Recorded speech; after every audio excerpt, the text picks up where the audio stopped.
تو اس پہ ہم مزید بات کریں گے. تو یہ جو تشکیک ہے نا ہر چیز میں شک پیدا کرنا, یہ اب میں نے تو نہیں پڑھا, میرے علم میں نہیں ہے کہ آیا کہ یہ مذہب تشکیک متکلمین نے ان فلسفیوں سے لیا ہے, فلسفیوں نے متکلمین سے لیا ہے. متکلمین کا یہ بنیادی, آپ شاید شرح عقیدہ طحاویہ میں بھی یہ باتیں ذکر ہیں اور عقائد میں یہ بات پڑھتے ہیں کہ متکلمین کا یہ ہے کہ اول الواجب علی المکلف الشک. بعض تھوڑے سے اس سے بہتر ہیں اور کہتے ہیں کہ اول الواجب علی المکلف النظر والاستدلال, یعنی ایک مکلف پر سب سے پہلا واجب کیا ہے؟ شک ہے. یعنی پہلے تو شک کرو سب پہ, یعنی آپ پورے جو جس ذات کی عبادت کرتے رہے, اللہ کے بارے میں آپ جو سنتے رہے اس پہ آپ شک کرتے. یہ متکلمین کرتے ہیں. شک کر دیا, پھر نظر و استدلال سے آپ اللہ کے وجود کو ثابت کرو, اور پھر جو جس نظر و استدلال سے وہ اللہ کے وجود کو ثابت کرتے ہیں وہ اتنا بھیانک ادلہ ہوتے ہیں کہ ان ادلہ سے اللہ تعالیٰ کے اسماء و صفات کا انکار لازم آ جاتا ہے. یہ کیسے ہوتا ہے یہ بہرحال یہ الگ موضوع ہے, ٹھیک ہے. تو جو ہمارا اہل السنہ کا عقیدہ ہے وہ یہ ہے کہ ایک انسان کے اندر ایک فطرت جیسی چیز موجود ہے, فطرت اللہ التی, وہ فطرت کہ جس پر اللہ تعالیٰ نے لوگوں کو پیدا کیا. اسی طرح حدیث میں بھی آتا ہے کہ ہر نو مولود جو ہے وہ فطرت پر پیدا ہوتا ہے, اور اہل علم نے اس کا بہرحال اس میں اختلاف ہے کہ فطرت پر پیدا ہونے کا مطلب کیا ہے. تو ابن تیمیہ رحمہ اللہ نے جو ذکر کیا وہ یہی ہے کہ اس کا مطلب اسلام کی معرفت کہ وہ فطرت تقاضا کرتی ہے اللہ کے وجود, اللہ کی توحید کو تسلیم کرنے کے لیے. ایسا نہیں ہے کہ وہ فطرت جو ہے وہ دین اسلام کے احکامات جانتی, نہیں, یعنی وہ تقاضا کرتی وہ فطرت. اب مثال کے طور پہ فطرت کیا ہوتی ہے؟ فطرت یہ ہوتی ہے کہ آپ کسی بچے کو بتاتے ہیں بیٹا اللہ تعالیٰ نے یہ کہا ہے. بچہ جب تھوڑا سا سمجھ بوجھ کے قابل ہوتا ہے تو آپ اس کو بتاتے ہیں کہ اللہ تعالیٰ کو یہ پسند نہیں ہے.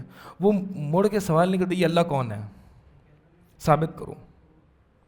کبھی کوئی بچہ سوال نہیں کرے گا کہ یہ اللہ تعالیٰ جس کے بارے میں آپ مجھے بار بار بتا رہے ہو یہ ہیں کون. یہ بہت بڑی دلیل ہے ہماری کہ بچہ سوال نہیں کر. اب بچے پہ تو کوئی معاشرے کے اثرات نہیں ہوتے نا, وہ تو ایک فریش مائنڈ ہوتا ہے. اسی لیے کئی یعنی انگریزوں نے اور جو نصرانی ہیں انہوں نے یہ تحقیق کی کہ جو بچے ہیں ان کو ایک جگہ ڈال دیا جائے اور وہیں تربیت کی جائے, اور کوئی کفر اور کوئی دین کی کوئی بات نہ سکھائی جائے, اور پھر تھوڑے سے بڑے ہو جائیں تو ان سے پوچھا جائے کہ اللہ کے بارے میں اور خدا کے بارے میں. تو یہی تحقیق نکلی کہ سب نے اللہ کے وجود کا اقرار کیا کہ کوئی ہے ہم سے اوپر جس نے ہمیں پیدا کیا. تو یہ دلیل فطرت ہے, یہ اہل السنہ کی سب سے بڑی دلیل ہے. تو ہم یہ کہتے ہیں کہ ایسا ہو ہی نہیں سکتا کہ دل کو آپ پورا صاف کر دو, کہ کچھ بھی باقی نہ رہے, ہر چیز کو تشکیکی نگاہ سے دیکھو. اس کو ماضی میں ابن تیمیہ رحمہ اللہ کی زبان اور ائمہ سلف کی زبان میں اس کو کہا جاتا ہے سفسطہ, سفسطائیون کو کہا جاتا ہے. یہ اصل میں یہ پرانے دور کے ارسطو کے دور کے فلسفی تھے, سوفسٹ کہتے ہیں اس کو. اور یہ سفسطہ کیا ہوتا ہے؟ ہر بنیادی چیز میں شک پیدا کر دینا, ہر چیز میں شک و شبہ پیدا کرنا. یعنی اب مثال کے طور جیسے کہ آج بنیادی وہ باتیں کہ جو انسان کی فطرت پہلے سے جانتی ہے, ٹھیک ہے. اب جیسے کہ جینڈر دو ہیں, جنس دو ہیں, ایک ذکر ایک انثیٰ. کبھی بھی کوئی بچہ یہ سوال نہیں کرتا اس کی کیا دلیل ہے جنس دو ہیں. آج جو ماڈرن فیمنسٹ ہیں اور جو ملحدین ہیں وہ اس پر اعتراض کرتے تھے جنس دو نہیں ہے بھائی, یہ تو ایک تمہاری معاشرے کی تمہاری ذہنی تخلیق ہے, جنس تو بہت سارے ہیں, ٹھیک ہے. تو یہ جو جنسیت یہ تم نے کھیلی ہے. یہ مردانگی کیا ہوتی ہے؟ تمہاری پیداوار ہے. تو مرد بننا یا عورت ہونا اور پھر مرد و عورت کی ذمہ داریاں ہونا یہ تمہاری پیداوار ہے, تم نے یہ کیا ہے.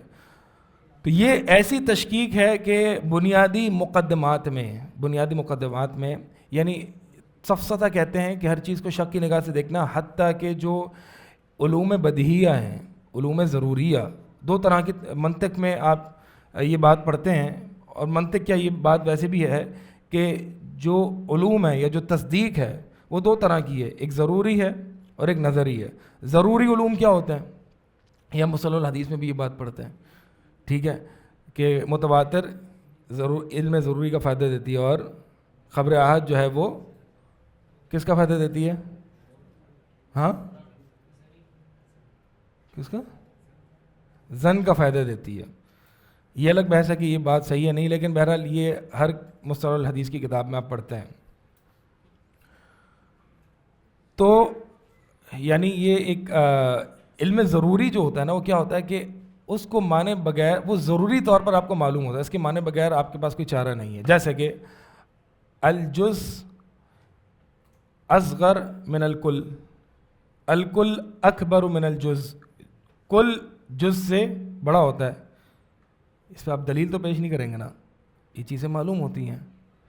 اسی طرح قانون سببیت, لا آف کازیلٹی جس کو کہا جاتا ہے, ہر سبب کا ایک, ہر مسبب کا ایک سبب ہوتا ہے. اب یہ مثال کے طور پر آواز آئی آپ کو, اس آواز کا ایک سبب ہے, اور وہ سبب کیا ہے؟ میرا اس چیز کو نیچے پھینکنا. آپ بچے کو ماریں گے, بچہ مڑ کے پیچھے دیکھے گا کہ یہ جو مار پڑی ہے اس کا کوئی سبب ہے. آپ کہیں گے نہیں میں نے نہیں مارا, وہ مانے گا ہی نہیں آپ کی بات. لاکھ کوشش دلیل, فلسفیانہ دلیل دے دیں اس کو, آپ نہیں مانے گا وہ. کیوں؟ کیونکہ یہ قانون سببیت اس کی فطرت میں, یہ علوم ضروریہ کہلاتے ہیں. یہ سفسطائی جو ہوتے ہیں یہ کیا کرتے ہیں؟ یہ ان میں بھی تشکیک پیدا کرتے ہیں. یہ پاگل قسم کے لوگ ہوتے ہیں, ٹھیک ہے.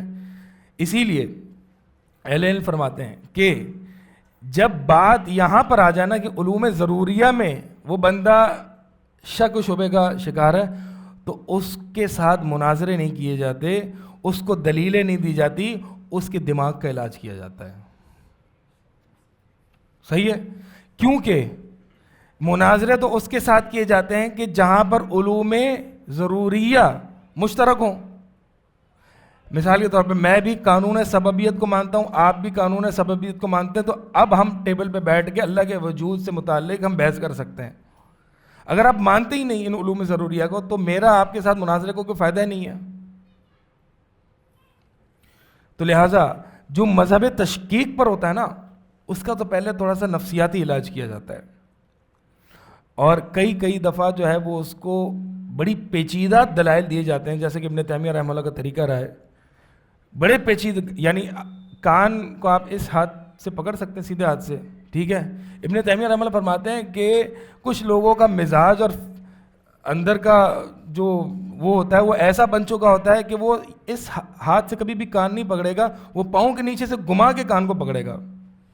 مثال میں دے رہا ہوں, ابن تیمیہ رحمہ اللہ کا مقصود یہی ہے کہ اس کو سیدھی بات سمجھ میں نہیں آتی, اس کو ٹیڑھی بات سمجھ میں آئے گی, پیچیدہ بات, فلسفی بات, سمجھ آ رہی ہے. تو یہ جو ہر معاملے میں شک کا شکار ہوتے ہیں, ان کو کبھی بھی سیدھی بات سمجھ میں نہیں آئے گی. تو ان کے ساتھ کیسے ڈیل کرنا ہے؟ بہرحال یہ الگ قسم کے لوگ ہوتے ہیں, یہ الگ قسم کی مخلوق ہوتی ہے. اور یہ جو ملحدین ہیں عموماً ان میں یہ بعض علوم, ابھی جیسے کہ یہ اللہ کا وجود ہے, یہ علم ضروری ہے, علم ضروری ہے, فطری ہے. یہ آپ آگے پڑھیں گے, علم ضروری ہے, فطری ہے. اسی لیے اللہ تعالیٰ نے استفہام تقریری کے انداز میں فرمایا اف اللہ شک فاطر السماوات والارض, کہ اللہ میں بھی کوئی شک ہو سکتا ہے, اللہ کے وجود میں, اللہ کی توحید میں. اسی وقالت رسلہم, یعنی رسولوں نے یہ کہا کہ اللہ میں بھی کوئی شک ہو سکتا ہے. تو اللہ تعالیٰ کے یعنی استفہام تقریری انداز میں یہ بتلانا کہ اللہ میں شک نہیں ہو سکتا, اللہ کے وجود میں شک نہیں ہو سکتا. لہٰذا یہاں پہ اس مذہب تشکیک میں آپ اس کی فطرت کو ابھار سکتے ہیں, اس کی فطرت میں میل کچھ لا چکا ہوتا ہے, یا آپ بہت ہی پیچیدہ فلسفیانہ دلائل دے کے شاید اس کو قائل کر لیں, لیکن یہ لوگوں میں بہت شاذ و نادر قسم کے لوگ ہوتے ہیں, ٹھیک ہے. اب مثال کے طور پر یہ یعنی الشیء من لا شیء, سم تھنگ فرام نتھنگ, یہ تو علم ضروری ہے, یہ پاسبل نہیں, مستحیل ہے کہ فاقد الشیء لا یعطیہ, کہ جس کے پاس کوئی چیز ہے, میرے پاس جیب میں پیسے نہیں ہیں, میں آپ کو دے سکتا ہوں کیا؟ نہیں دے سکتا. بدیہی بات ہے, میں کوئی دلیل تو نہیں دوں گا آپ کو اس پہ, ٹھیک ہے. آپ بولیں گے نہیں میں تو نہیں مانتا, آپ کہیں میں نہیں مانتا, میں کہا بھائی آپ کا علاج نہیں ہے, آپ پھر تھوڑا سا اپنا علاج کروائیں. اب نہیں مانتے تو اب آج کے ملحدوں نے کیا کیا, اس علوم ضروریہ کے انکار پر بڑے فلسفے رکھ دیے. ٹھیک ہے, اب یہ لارنس کراس ہے, اس نے حمزہ زورجس کے ساتھ ایک ڈیبیٹ کی تھی اللہ کے وجود پر. لارنس کراس فزسٹ ہے, بلکہ اس نے اپنی کتاب پوری کتاب لکھ دی اے یونیورس فرام نتھنگ, پوری کائنات من لا شیء, الکون من لا شیء, یہ پوری کائنات بغیر کسی چیز کے آ گئی. اور پھر اس کو وہ عجیب و غریب نظریات سے ثابت کرتے ہیں. بہرحال وہ ایک الگ بحث ہے کہ ان کو سائنسی طور پر کیسے رد کیا جائے, اور سائنٹسٹ نے رد بھی کیا کہ ایسا ہو ہی نہیں سکتا. مقصود یہ ہے کہ ہم اس لیول پر آ گئے ہیں کہ ہمیں ملحدوں سے اب علوم ضروریہ پر بحث کرنے کی حاجت آ گئی ہے. یعنی یہ زمانہ آ گیا. اب مثال کے طور پہ یہ دیکھیں کہ یہ ہومو سیکشوالٹی ہے, ہم جنس پرستی, آج سے 70-80 سال پہلے یہ نفسیاتی بیماری سمجھی جاتی تھی. ٹھیک ہے, یہ آپ کو ثابت نہیں کرنا پڑتا تھا کہ ہومو یعنی ہم جنس پرستی ایک بندے کا ایک بندے کی چاہت ہو سکتی ہے. وہ اپنی اس چاہت کو جسٹیفائی نہیں کر سکتا تھا, پاگل سمجھا جاتا تھا وہ. آج جو ہے وہ اس کو جسٹیفائی کیا جاتا ہے, اس شہوت کو.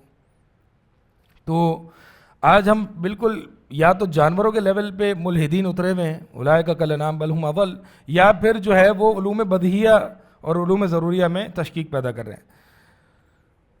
اور یہ جو متشککین ہیں اور جو شک والا مذہب اپناتے ہیں, وہ لا محالہ اس کا لازم نتیجہ یہ نکالتے ہیں کہ حقائق جو ہے وہ نسبیہ ہیں.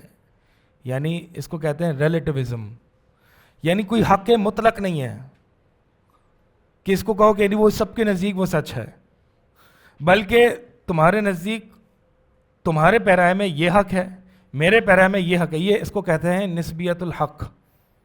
ٹھیک ہے, یعنی گویا کہ یہ جیسے کہ آئس کریم کے فلیور کی طرح ہو گئے.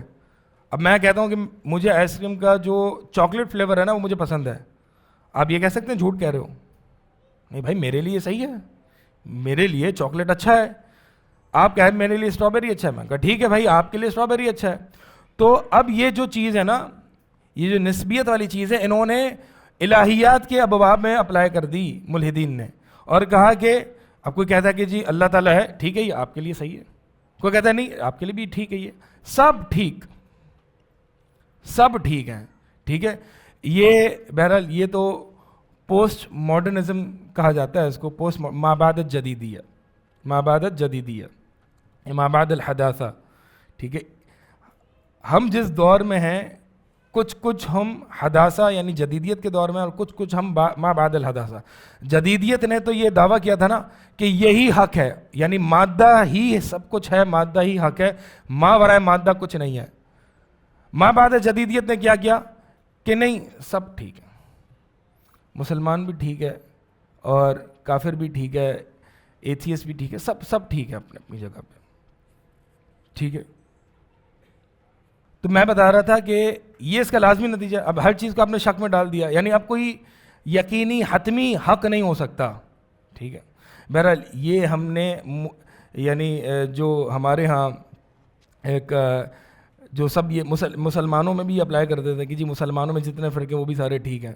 ٹھیک ہے, تو یہ جو ہے نا یہ یہاں سے فکر لی ہے, یہ پوسٹ ماڈرنزم کی یہ فکر ہے کہ جو آج یہ بڑھتی چلی جا رہی ہے ہمارے مسلمانوں میں بھی کہ سب ٹھیک ہیں. پہلے نہیں ہوتا تھا یہ, پہلے جو باطل پرست بھی ہوتے تھے نا وہ کہتے تھے کہ ہم ٹھیک ہیں. آج یہ کہنا کہ میں ہی ٹھیک ہوں یہ ایک بہت بڑا عجیب و غریب تکبر سمجھا جاتا ہے. تو پہلے کبھی میں نے کہیں نہیں پڑھا عقیدے کی کتب میں کہ کسی نے امام احمد ابن حنبل پر یہ اعتراض کر دیا کہ آپ ہی ٹھیک ہیں, یعنی نہیں سب مسلمان ہیں, یہ اہل السنہ والجماعہ, یہ اہل الحدیث, یہ کوئی چیز نہیں ہوتی, سب مسلمان ہیں. یہ سب مسلمانوں والی جو منجن ہے یہ آج ہی بیچا گیا, پہلے تو نہیں تھا. ٹھیک ہے, تو سب ٹھیک نہیں ہوتے, حق ایک ہوتا ہے. حتیٰ کہ فقہا بھی یہ فرماتے ہیں کہ جو حدیث میں آتا ہے نا کہ نبی علیہ السلام کی جو حدیث ہے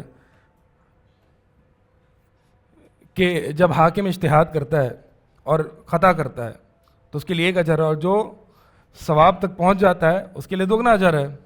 تو یہاں پہ بھی اہل علم فرماتے ہیں اس کا ثواب تک پہنچ جاتا ہے. یہاں پہ بھی حق ایک ہی ہے, اجر دونوں کے لیے ہے, اجر دونوں کے لیے, یعنی فقہی اجتہادات میں بھی جو معروضی حتمی حق ہے وہ ایک ہی ہے. خیر چلیں بات کہیں اور نکل گئی. مقصود یہ ہے کہ مسلمان تو فقہی اور فروعات میں بھی اس لیول تک ہیں کہ حق نسبی ہوتا ہی نہیں بھائی. تم تو الہیات اور وجود باری تعالیٰ اور بڑے بڑے مطالب کی بات کر رہے ہو, مسلمان تو بالکل نیچے جا کے بھی یہی کہتے ہیں کہ حق نسبی ہوتا ہی نہیں. باقی اس پر جو ہے وہ رد ایسے کیا جا سکتا ہے کہ یہ جملہ یعنی الزامی جواب کہتے ہیں یا اس کو منہ بند کرنے والا جواب کہہ دیتے ہیں کہ اگر جو یہ کہتا ہے کہ حق ایک نہیں ہے, حق نسبی ہے, یہ سٹیٹمنٹ خود ایک اس کو کہتے ہیں یعنی سیلف ریفیوٹنگ سٹیٹمنٹ. یہ جملہ خود اپنے آپ پر رد کر رہا ہے. کیوں؟ کیونکہ یہ حق کا دعویٰ خود کر رہا ہے. یعنی یہ ملحد کہہ رہا ہے کہ حق بات یہ ہے کہ حق نسبی ہے, تو میں کہوں گا یہ آپ کا حق کا جو دعویٰ یہ بھی نسبی ہے. تو یہ آپ کے لیے ٹھیک ہے, ہمارے لیے ٹھیک نہیں ہے. سمجھ آ رہی ہے بات؟ اور اکثر ملحدین کے جو ہے نا دعوے وہ خود ہی مردود ہوتے ہیں, وہ خود ہی اپنا آپ کا رد کرتے ہیں, تناقض کا شکار ہوتے ہیں. باقی رہی بات یہ کہ ہر چیز میں شک پیدا کرنا, تو بھائی اس پہ تو زندگی چل ہی نہیں سکتی. ہر چیز کے بارے میں شک پیدا کر, اسی لیے جو بعض ملاحدہ ہیں وہ کہتے ہیں کہ نہیں, یعنی جو ریڈیکل اسکیپٹسزم ہے نا, یعنی جو غلاۃ متشککین, وہ ہر چیز میں ہر مصدر معرفت پر وہ تشکیک پیدا کرتے ہیں, عقل کے نتائج پر بھی, سائنس کے نتائج پر بھی. لیکن جو ملاحدہ جدد ہیں, نئے ملاحدہ ہیں, وہ جو ہے وہ کہتے ہیں کہ نہیں عقل کے نتائج ٹھیک ہیں, سائنس کے نتائج بھی ٹھیک ہیں. وہ صرف اور صرف شک کی نگاہ سے دینی باتوں کو دیکھتے ہیں, اپنے مطلب کی باتیں. چلیں جی, باقی رہی بات شبہات. شک اور شبہات ایک ہی چیز ہے. یہ جو جب ایک انسان شبہات اور شک میں پڑ جائے, خاص طور پر مسئلہ وجود باری تعالیٰ کے تعلق سے, تو اس کو کیسے چند 5-6 نکات ہیں وہ یہاں پہ ذکر کیے. اگلے پیج پہ دیکھیں یا کس پیج پر ہیں, قواعد التعامل مع الشبہات پر آ جائیں. پھر مجھے یاد دلانا, وہ آخری پوائنٹ رہ گیا ہے. ٹھیک ہے, تو شک اور شبہات کی بات ہے, تو میں نے کہا کہ ابھی یہ موضوع یہیں پہ کور ہو جانا چاہیے. مل گیا قواعد التعامل مع الشبہات, پڑھیں. بسم اللہ الرحمن الرحیم. قواعد التعامل مع الشبهات. تحديد الشبهة يسهل ردها عاطفية واقعية إرادية. الثاني معرفة أصل الشبهة يسهل التعامل معها. الثالث الشك ليس مسألة عقلية. الشك ليس مشكلة عقلانية فقط, يعني عداوة الشيطان وخطورة وساوسه. الرابع الشبهات الواقعية تدفع بالأدلة والبراهين. الخامس الاعتراف بقصور العقل والمعرفة. السادس حسن تقرير العقائد الصحيحة. ہاں یہ 6 شبہات, اصل میں شبہ کو شبہ کیوں کہتے ہیں؟ کیونکہ وہ حق کے مشابہ ہوتا ہے, بظاہر حق کے مشابہ ہوتا ہے, اسی لیے مقبول ہو جاتا ہے. تو وہ حق کے لباس میں آ کے لوگوں کو گمراہ کرتا ہے. اور یہ جو شبہ ہوتا ہے نا, یہ ایک دل پہ ایک وہ خیال یہ عمل ہوتا ہے کہ جو حق اور یعنی دل کو حق تک پہنچنے سے بیچ میں رکاوٹ بن جاتا ہے. اس میں جو 6واں پوائنٹ ہے نا وہ سب سے اہم ہے اور سب سے بنیادی ہے, اس لیے اس کو پہلے بات کرتے ہیں. حسن تقریر العقائد الصحیحہ. شبہات کا سب سے پہلا بنیادی علاج, حل جو ہے وہ صحیح عقائد کی مضبوطی سے تحصیل ہونا, صحیح عقائد صحیح سے پتہ ہونا. اور ابن تیمیہ رحمہ اللہ, بعض اوقات آپ دیکھیں کہ قرآن نے ہر شبہ کا جواب نہیں دیا, بلکہ وہاں صحیح عقیدہ پیش کر دیا. کیونکہ جب آپ صحیح عقیدہ, ایک ہوتے ہیں محکمات, ایک ہوتے ہیں متشابہات. سورہ آل عمران کا ابتدائی موضوع ہے. محکم کیا ہوتے ہیں؟ یعنی ہمارا جو اہل سنت کا طریقہ وہ ہے کہ محکمات کو اس پہ آپ کی تأصیل مضبوط ہونی چاہیے, وہ کسی صورت آپ کی ہلنی نہیں چاہیے, اور اس پہ آپ 8-10 سال لگا دیں، اس کو یاد کر لیں، اس کو حفظ کر لیں، یعنی کٹ جائے مر جائے، یہ محکمات، یہ جو اصول ہیں یہ آپ کے کمپرومائز نہیں ہونے چاہیے۔ پھر ہوتی ہیں متشابہات۔ اب متشابہات میں جو ہے وہ ایک سے زیادہ وجوہ اور احتمالات ممکن ہوتے ہیں، ٹھیک ہے، ان میں سے ایک احتمال صحیح ہوتا ہے، باقی احتمال باطل ہوتے ہیں۔ اب وہ جو اگر تأصیل اور محکمات مضبوط نہیں ہوں گے تو یہ متشابہات اس کو گرا دیں گے اور انسان کو شبہ میں واقع قرار دے دیں گے۔ لیکن اگر تأصیل میں مضبوطی ہے اور اصول آپ نے مضبوطی سے ازبر کیے ہوئے ہیں تو آپ کو جو بھی شبہات آئے نا وہ آپ اسی کی طرف جو ہے وہ لوٹاؤ گے۔ اب آپ دیکھیں کہ کل ہی بات ہو رہی تھی کسی سے کہ ہمارے مدارس کے طلباء کے متعلق، اور وہ یہ تھی کہ وہ ایک شیخ ہی تھے، ان سے بات ہو رہی تھی، وہ یہ کہہ رہے تھے کہ ہمارے مدارس کے طلباء جو ہے نا وہ یعنی ہر شبہ کو منہ لگا دیتے ہیں اور ہر شبہ کو سنجیدہ لے لیتے ہیں۔ اب وہ ملحدین، زنادقہ، رافضیوں سے جو بھی کہ جی یہ حدیث، اب وہ ہمارے حوالے دیتے ہیں نا، جب اہل السنہ پر رد کرتے ہیں تو ہماری کتابوں کے حوالے دیتے ہیں، بخاری کا دے دیا، مستدرک حاکم کا دے دیا، وغیرہ وغیرہ۔ اب ایک طالب علم جو ہے وہ شبہ کا شکار ہو جاتا ہے کہ اچھا اس نے تو میری کتاب کا حوالہ دے دیا، یعنی جو میں نے اصول سیکھے ہوئے ہیں یہ جو شبہ اس ملحد نے دیا ہے یہ میرے اس اصول پر کو چیلنج کر رہا ہے۔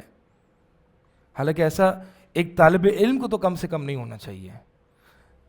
طالب علم کو ٹھیک ہے وہ جو شبہ آیا ہے، اسی لیے ابن القیم رحمہ اللہ فرماتے ہیں کہ میں اپنے شیخ الاسلام کے ساتھ بیٹھا اور میں ایک ایک کر کے جو ہے وہ شبہات ان پر پیش کر رہا تھا کہ اچھا یہ بھی شبہ ہے، یہ بھی اہل بدعت کا شبہ ہے، یہ بھی شبہ ہے، ایک ایک کر کے۔ تو ابن تیمیہ رحمہ اللہ نے جواب دینے سے پہلے کہا کہ دیکھو شبہات، اپنے دل کو جو ہے نا فوم کی طرح نہ بناؤ کہ ہر شبہ ہے اس کو منہ لگا دو، اس کو سیریس لے لو، اس کو سنجیدہ لے لو، نہیں، اپنے دل کو فوم کی طرح نہ بناؤ کہ اس پہ جب پانی بہایا جائے تو وہ پانی کو جذب کر لے، بلکہ اپنے دل کو شیشے کی طرح کہ جو دیکھتا بالکل صاف طریقے سے ہے، یعنی اس کی اصول اتنے مضبوط ہوتے ہیں کہ وہ گمراہی کو پہلی نظر میں بھانپ لیتا ہے، لیکن اس کی صلابت اور سالیڈیٹی ایسی ہے کہ وہ اس سے متاثر بالکل بھی نہیں ہوتا، شیشہ جو ہے۔ اور بڑی یہ زبردست ابن تیمیہ رحمہ اللہ کا تعامل مع شبہات میں یہ، اور یہ اسی اصول کی بنیاد پہ ہے کہ حسن تقریر العقائد صحیحہ، کہ اصول اتنے مضبوط ہو جائیں آپ کے، آپ یہ جو عقائد میں کتاب التوحید پڑھتے ہیں اور عقیدہ واسطیہ پڑھتے ہیں، عقیدہ طحاویہ پڑھتے ہیں، قواعد مسلح پڑھتے ہیں، لمعۃ الاعتقاد، یہ اصول کی مانند ہے، ٹھیک ہے۔ یعنی یہ جو علماء سلف ہمارے جو عقائد کی کتابیں دو طرح کی ہوتی ہیں نا، ایک تو تقریری انداز ہوتا ہے کہ نؤمن بکذا ونؤمن بکذا ونؤمن بکذا، کہ ہمارا یہ بھی عقیدہ ہے، یہ بھی عقیدہ ہے، یہ بھی عقیدہ ہے، جیسا عقیدہ واسطیہ ہے، جیسا عقیدہ طحاویہ ہے، ٹھیک ہے۔ تو یہ کہ ہمارا یہ مخالفین کی طرف اتنا ہمارا وہ نہیں ہوتا۔ دوسری جو کتب عقائد ہوتی ہیں وہ ردود کے اس میں ہوتی ہیں، وہ رد کے انداز میں ہوتی ہیں، ٹھیک ہے۔ تو یہ جو عقائد کی کتب جو ہم مدرسے میں پڑھتے ہیں نا، یہ ساری کی ساری تأصیل ہے۔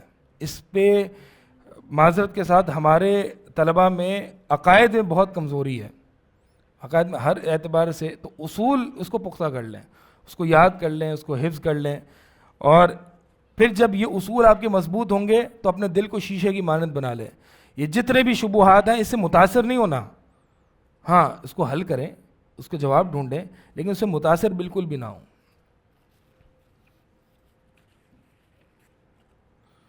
تو یہ سب سے اب آپ دیکھیں کہ رد الہاد کا رد، یہ آج جو ایک عجیب سی ہوا کئی مفکرین چلا دیتے ہیں کہ جی علماء الہاد کا رد نہیں کرتے اور ہم جو ہے وہ ہم ہی کر رہے ہیں الہاد کا رد، اور کسی کو کچھ پتہ نہیں ہے۔ یہ صحیح عقائد کی تأصیل اور تعلیم اور تربیت یہ رد الہاد کا سب سے اہم اور بنیادی رکن ہے۔ ان مسکینوں کو پتہ ہی نہیں ہے، کیونکہ ان کو پتہ ہی نہیں عقیدہ کیا ہوتا ہے۔ ان مفکرین کو، یہ جتنے مفکرین ڈیبیٹس کر رہے ہوتے ہیں سوشل میڈیا پلیٹ فارمز پہ، اکثر تو ڈاری منڈے ہوتے ہیں، ان کو تو کچھ پتہ ہی نہیں، اور باتیں کروڑوں کی ہوتی ہے، بڑی بڑی باتیں، لیکن بنیادی عقیدے کا مسائل پوچھیں گے ان کو نہیں پتہ ہوگا۔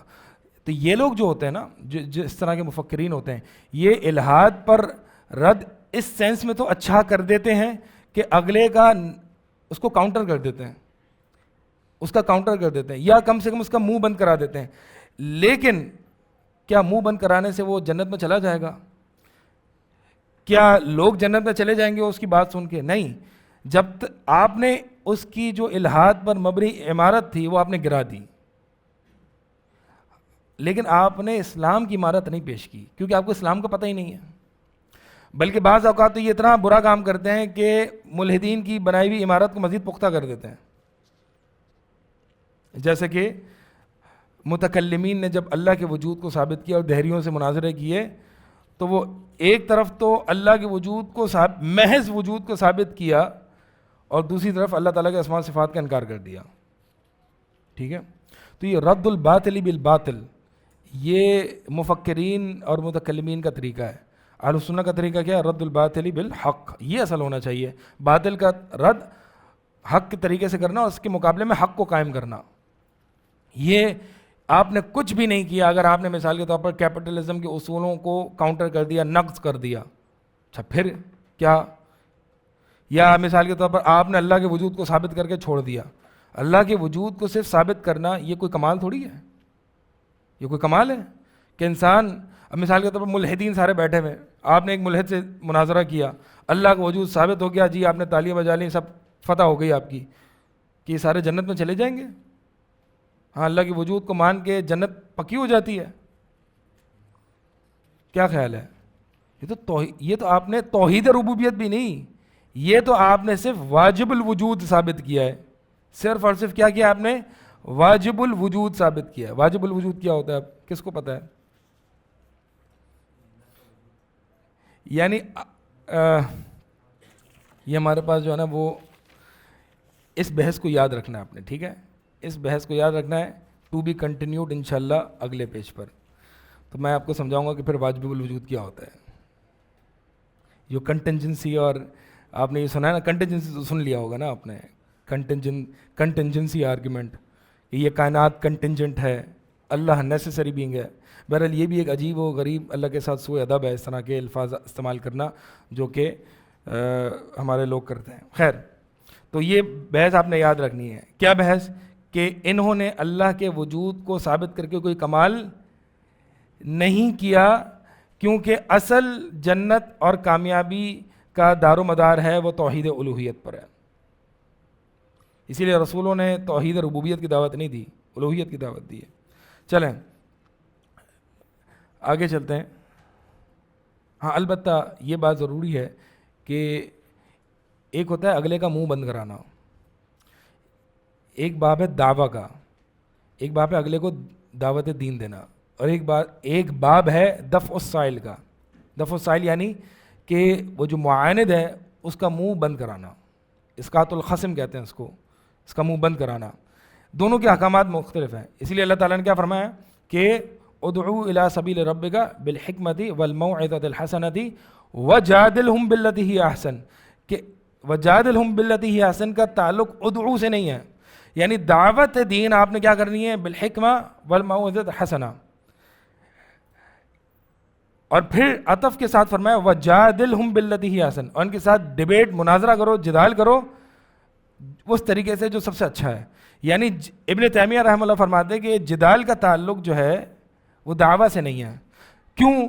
کیونکہ بعض اوقات جدال میں آپ نے اگلے کا صرف اور صرف منہ بند کرانا ہوتا ہے اور اس کے شر سے لوگوں کو آگاہ کرنا ہوتا ہے، اس کو دعوت دینا مقصد نہیں ہوتا.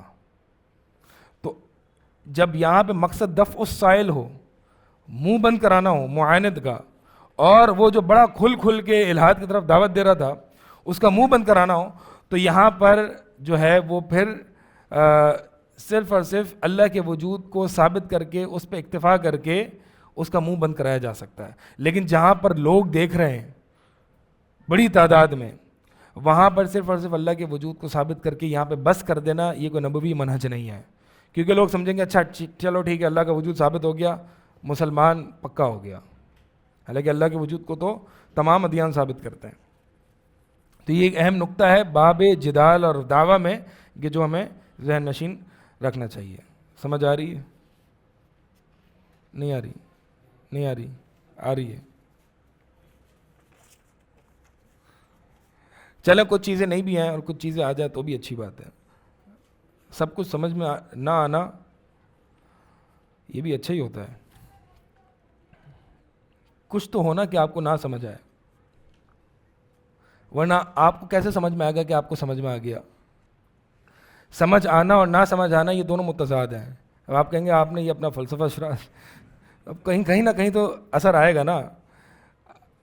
ایک چیز ہے سمجھ میں آ جانا, ایک چیز ہے سمجھ میں نہ آنا. وبالازداد تعرف الاشیاء, ضد کے ذریعے چیزوں کو پہچانا جاتا ہے. اب آپ کو نہیں سمجھ میں آیا تو اس سے آپ کو یہ پتہ چلے گا نا کہ کیا سمجھ میں آ گیا. اگر آپ کو سبھی سمجھ میں آ گیا تو پھر آپ سمجھ اور نہ سمجھ میں فرق نہیں کر سکیں گے.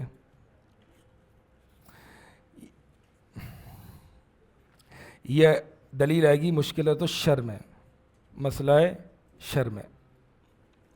چلیں جی, تو قواعد و تعامل مع الشبہات, تو یہ عقیدے کی تعلیم دینا یہ الحاد کے پر بڑی سی دیوار کھڑی کر دینا ہے. تو یہ بہت بڑی ایک شبہ ہے کہ جو ہمارے کئی اخوانی قسم کے مسلمان, مفکرین قسم کے مسلمان پھیلاتے ہیں کہ جی علماء رد الحاد پر کام نہیں کرتے. علماء رد الحاد پر کام, او بھائی اگر علماء نے عقائد کی تعلیم دینا چھوڑ دی نا, الحاد کا وہ سونامی آئے گا نا, آپ کی سوچ ہے وہ سونامی. اگر یہ صحیح عقائد کی تعلیم سے لوگ پیچھے ہو جائیں تو اس لیے صحیح عقائد جو ہے نا اس کی تعلیم دیں. خیر آگے چلتے ہیں. پہلا نمبر جو ہے تحدید الشبہۃ یسہل ردھا, کہ شبہے کی تحدید کر دینا کہ یہ شبہ کون سا شبہ ہے, اس سے اس شبہ کا رد کرنا آسان ہو جاتا ہے. اب شبہ کی کون سا شبہ ہے؟ شبہ عاطفی ہے, واقعی ہے, ارادی ہے. 3 طرح کی شبہ. عاطفی شبہ کون سا ہوتا ہے؟ جو جذبات پر قائم ہوتا ہے. جیسے کہ میرے ساتھ کچھ برا ہو گیا تو میں نے اللہ کے وجود کا انکار کر دیا, ٹھیک ہے. یہ واقعی یعنی واقعی کسی فلسفیانہ عقلی بنیاد پر ایک شبہ لگ جائے. اور ارادیہ جو شبہ ہوتا ہے وہ ایمان کی کمزوری کی وجہ سے جو شبہ لگتا ہے, ایمان کی کمزوری کی وجہ سے. تو کئی شبہات ایمان کی کمزوری کی وجہ سے آتے ہیں.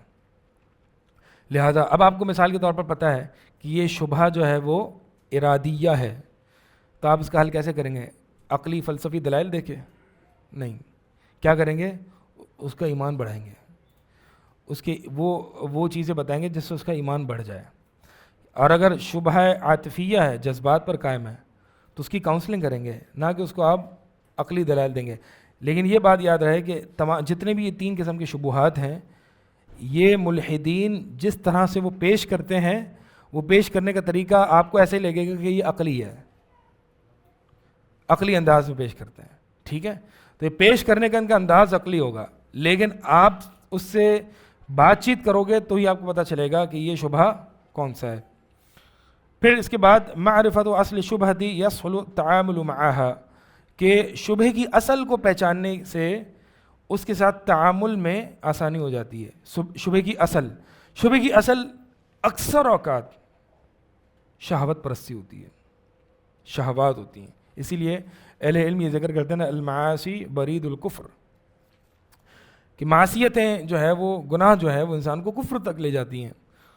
تو یعنی ایک سٹیج انسان شہوت پرستی کرتا ہے, شہوت پرستی کی وجہ سے اس کے اندر کی نفس لوامہ ہوتی ہے وہ اس کو ملامت کرتی ہے. اب زیادہ دیر تک وہ اس نفس لوامہ کی ملامت تک وہ زندہ نہیں رہ سکتا. پھر وہ موقع آتا ہے کہ جب وہ اپنی شہوت کو جسٹیفائی کرتا ہے, جواز فراہم کرتا ہے, اور پھر جب وہ جواز فراہم کرتا ہے تو وہ اب بن جاتا ہے شبہ. لہذا اکثر ملحدین غیر اخلاقی بھی ہوتے ہیں, شہوت پرست ہوتے ہیں, ایک سے ایک گندی شہوت ان کے کھاتے میں آئی ہوئی ہوتی ہیں. تو لہذا جب اصل پہچان لیں گے نا شبہ کی, تو پھر آپ اس کا علاج اب شہوت پرستی کا علاج کریں گے, نہ کہ شبہ کا. لیکن یہ ایک ماہر کو پتہ ہوتا ہے, جو اس فن میں ماہر ہوتا ہے نا, کہ اس کو پتہ ہوتا ہے, اس کو بات کرنے کے شروع میں اندازہ ہو جاتا ہے کہ مسئلہ کیا ہے, ٹھیک ہے، مسئلہ کیا ہے؟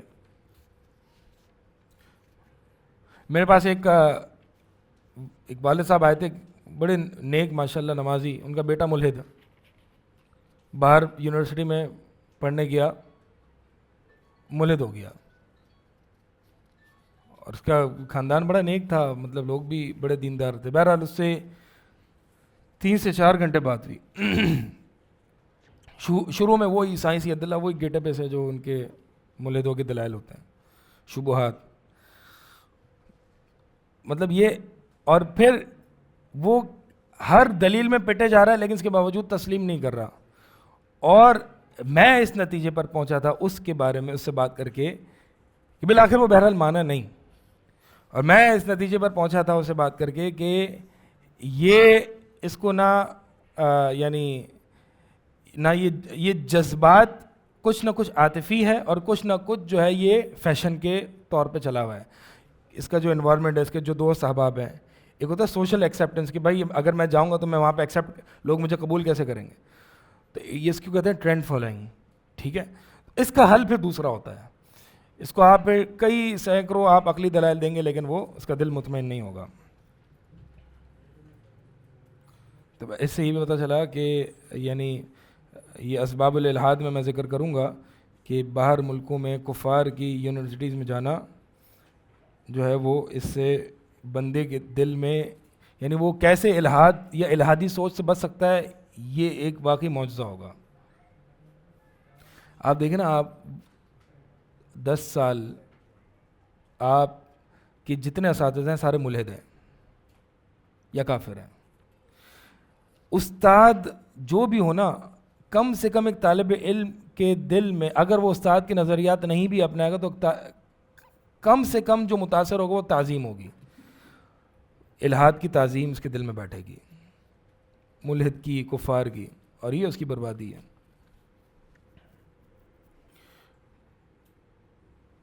آگے ہے الشک لیس مشکلۃ عقلانیۃ فقط. شک جو ہے یہ محض عقلی مسئلہ نہیں ہے کہ اس کو عقلی شبہ لگ گیا. یعنی اس کا مطلب یہ ہے کہ شیطان کی دشمنی اور عداوت بھی ہے، شیطان کے وسوسے بھی ہیں، اور وسوسے پہ میں نے شروع میں بات کر لی کہ وسوسے کتنے خطرناک ہوتے ہیں. یعنی اس کا مطلب یہ ہے کہ شک جو ہے وہ صرف عقلی شبہ نہیں ہوتا، بلکہ شیطان بھی اس کے پیچھے لگا ہوا ہوتا ہے. الشبہات، یعنی اس کو پھر شیطان سے لڑنا سکھایا جائے. الشبہات الواقعیہ تدفع بالادلۃ والبراہین. شبہات واقعیہ یعنی جو واقعی اس کو عقلی شبہات لگے ہیں، اس کا علاج کیسے کیا جائے گا؟ ٹھوس قطعی دلائل دے گے. تو یہاں پہ جو شبہات واقعیہ ہیں نا، ان کو ٹھوس دلائل دیے جائیں گے، اور وہ دلائل کیا ہیں وہ انشاءاللہ آگے آئیں گے. الاعتراف بقصور العقل والمعرفہ. پھر ایک بندے کو یہ بتایا جائے کہ دیکھیں یہ جو شبہات آتے ہیں نا، شبہات کیوں آتے ہیں؟ کہ مجھے سمجھ نہیں آ رہا. تو بھائی تم کو ہو کون؟ تمہیں سب پتہ ہے. تم کم سے کم اپنی عقل کے نقصان کا اعتراف تو کرو کہ تمہاری عقل کا ایک محدود دائرہ کار ہے. لہٰذا یہ شبہات زیادہ تر لگ جاتے ہیں کہ جب بندہ کبر میں مبتلا ہوتا ہے، کیونکہ وہ یہ کہتا ہے کہ مجھے سب پتہ ہونا چاہیے. اب مجھے ایک چیز سمجھ میں نہیں آ رہی، اس کا مطلب یہ چیز جو ہے وہ صحیح نہیں ہے. تو اس کو عاجز کیا جائے. ٹھیک ہے، اور اللہ تعالیٰ نے کئی طریقہ اپنایا. کیسے عاجز کیا ہمیں اللہ تعالیٰ نے؟ اپنی اصل خلقت کو، کہ تم اب دیکھو تو صحیح کس سے پیدا ہوئے ہو، کیا گھمنڈ ہے تمہارے اندر. تو یہ جو ہے وہ قواعد التعامل مع شبہات. اچھا، یہ ویسے تو قواعد بہت زیادہ ہیں. ٹھیک ہے، قواعد شبہات کے ساتھ تعامل میں قواعد کئی ہیں، لیکن یہاں پہ میں نے صرف جو اللہ کے وجود سے متعلق شبہات آتے ہیں اس سے متعلق جو ہے وہ تعامل ذکر کیا ہے.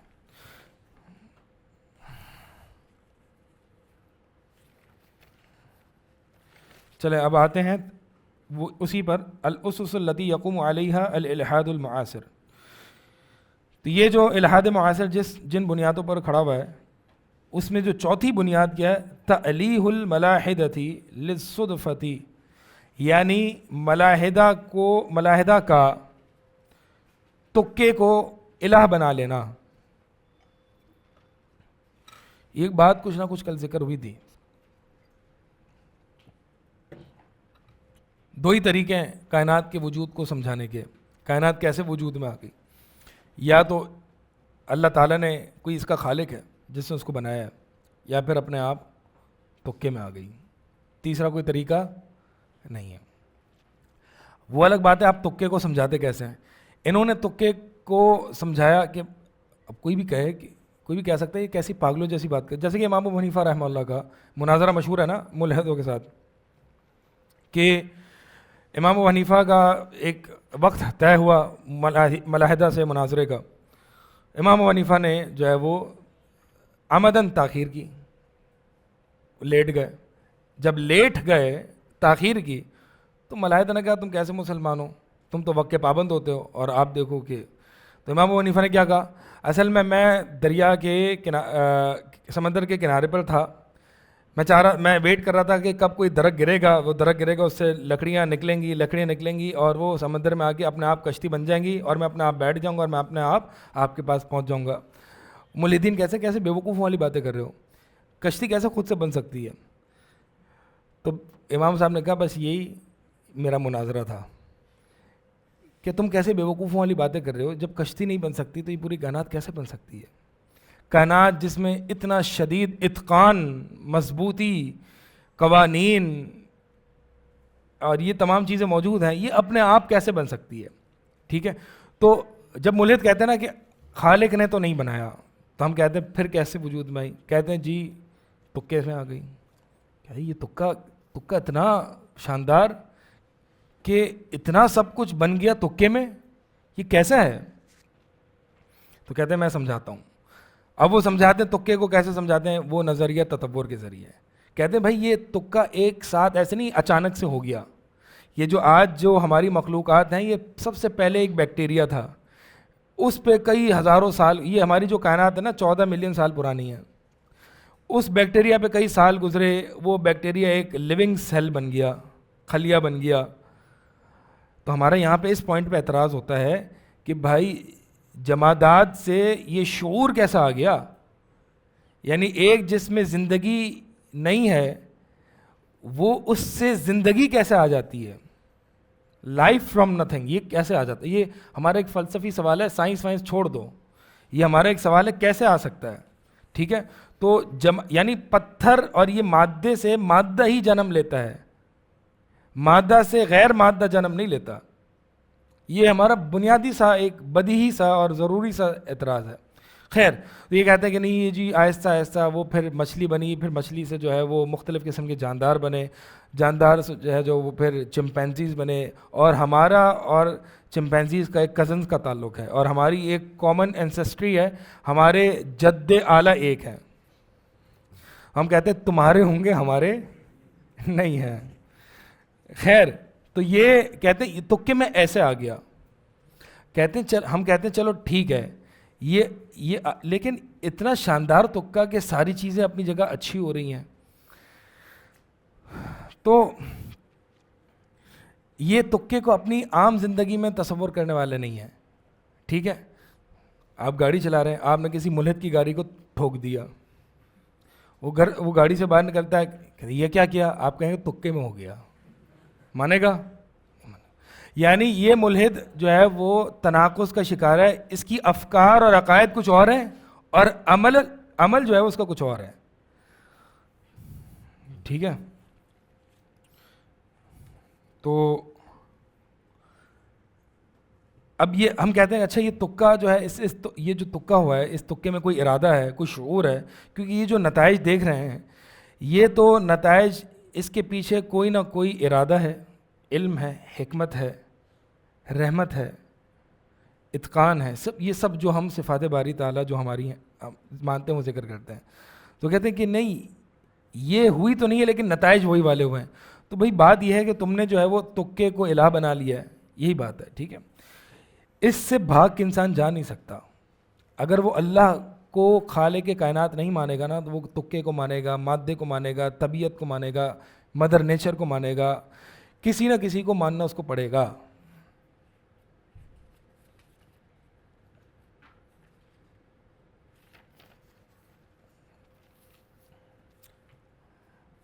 اچھا, اب چلیں آپ بتائیں، 3 موضوعات رہ گئے، اب پتہ نہیں اگلی کلاس ہو یا نہ ہو. وسائل نشر الحاد، الحاد کے جو نشر کے جو وسائل ہیں، پھر اسباب الحاد، الحاد کے جو اسباب ہیں وہ پڑھنے، الحاد کیسے پھیلتا ہے، یہ بہت ضروری باتیں ہیں، کیونکہ آپ کو الحاد کے اسباب پتہ ہوں گے تو آپ اپنے بچوں کو، اپنے گھر والوں کو، اپنے آپ کو، لوگوں کو بچا سکیں گے، کیونکہ یہ وہ وجوہات ہیں جن کی وجہ سے الحاد پھیلتا ہے.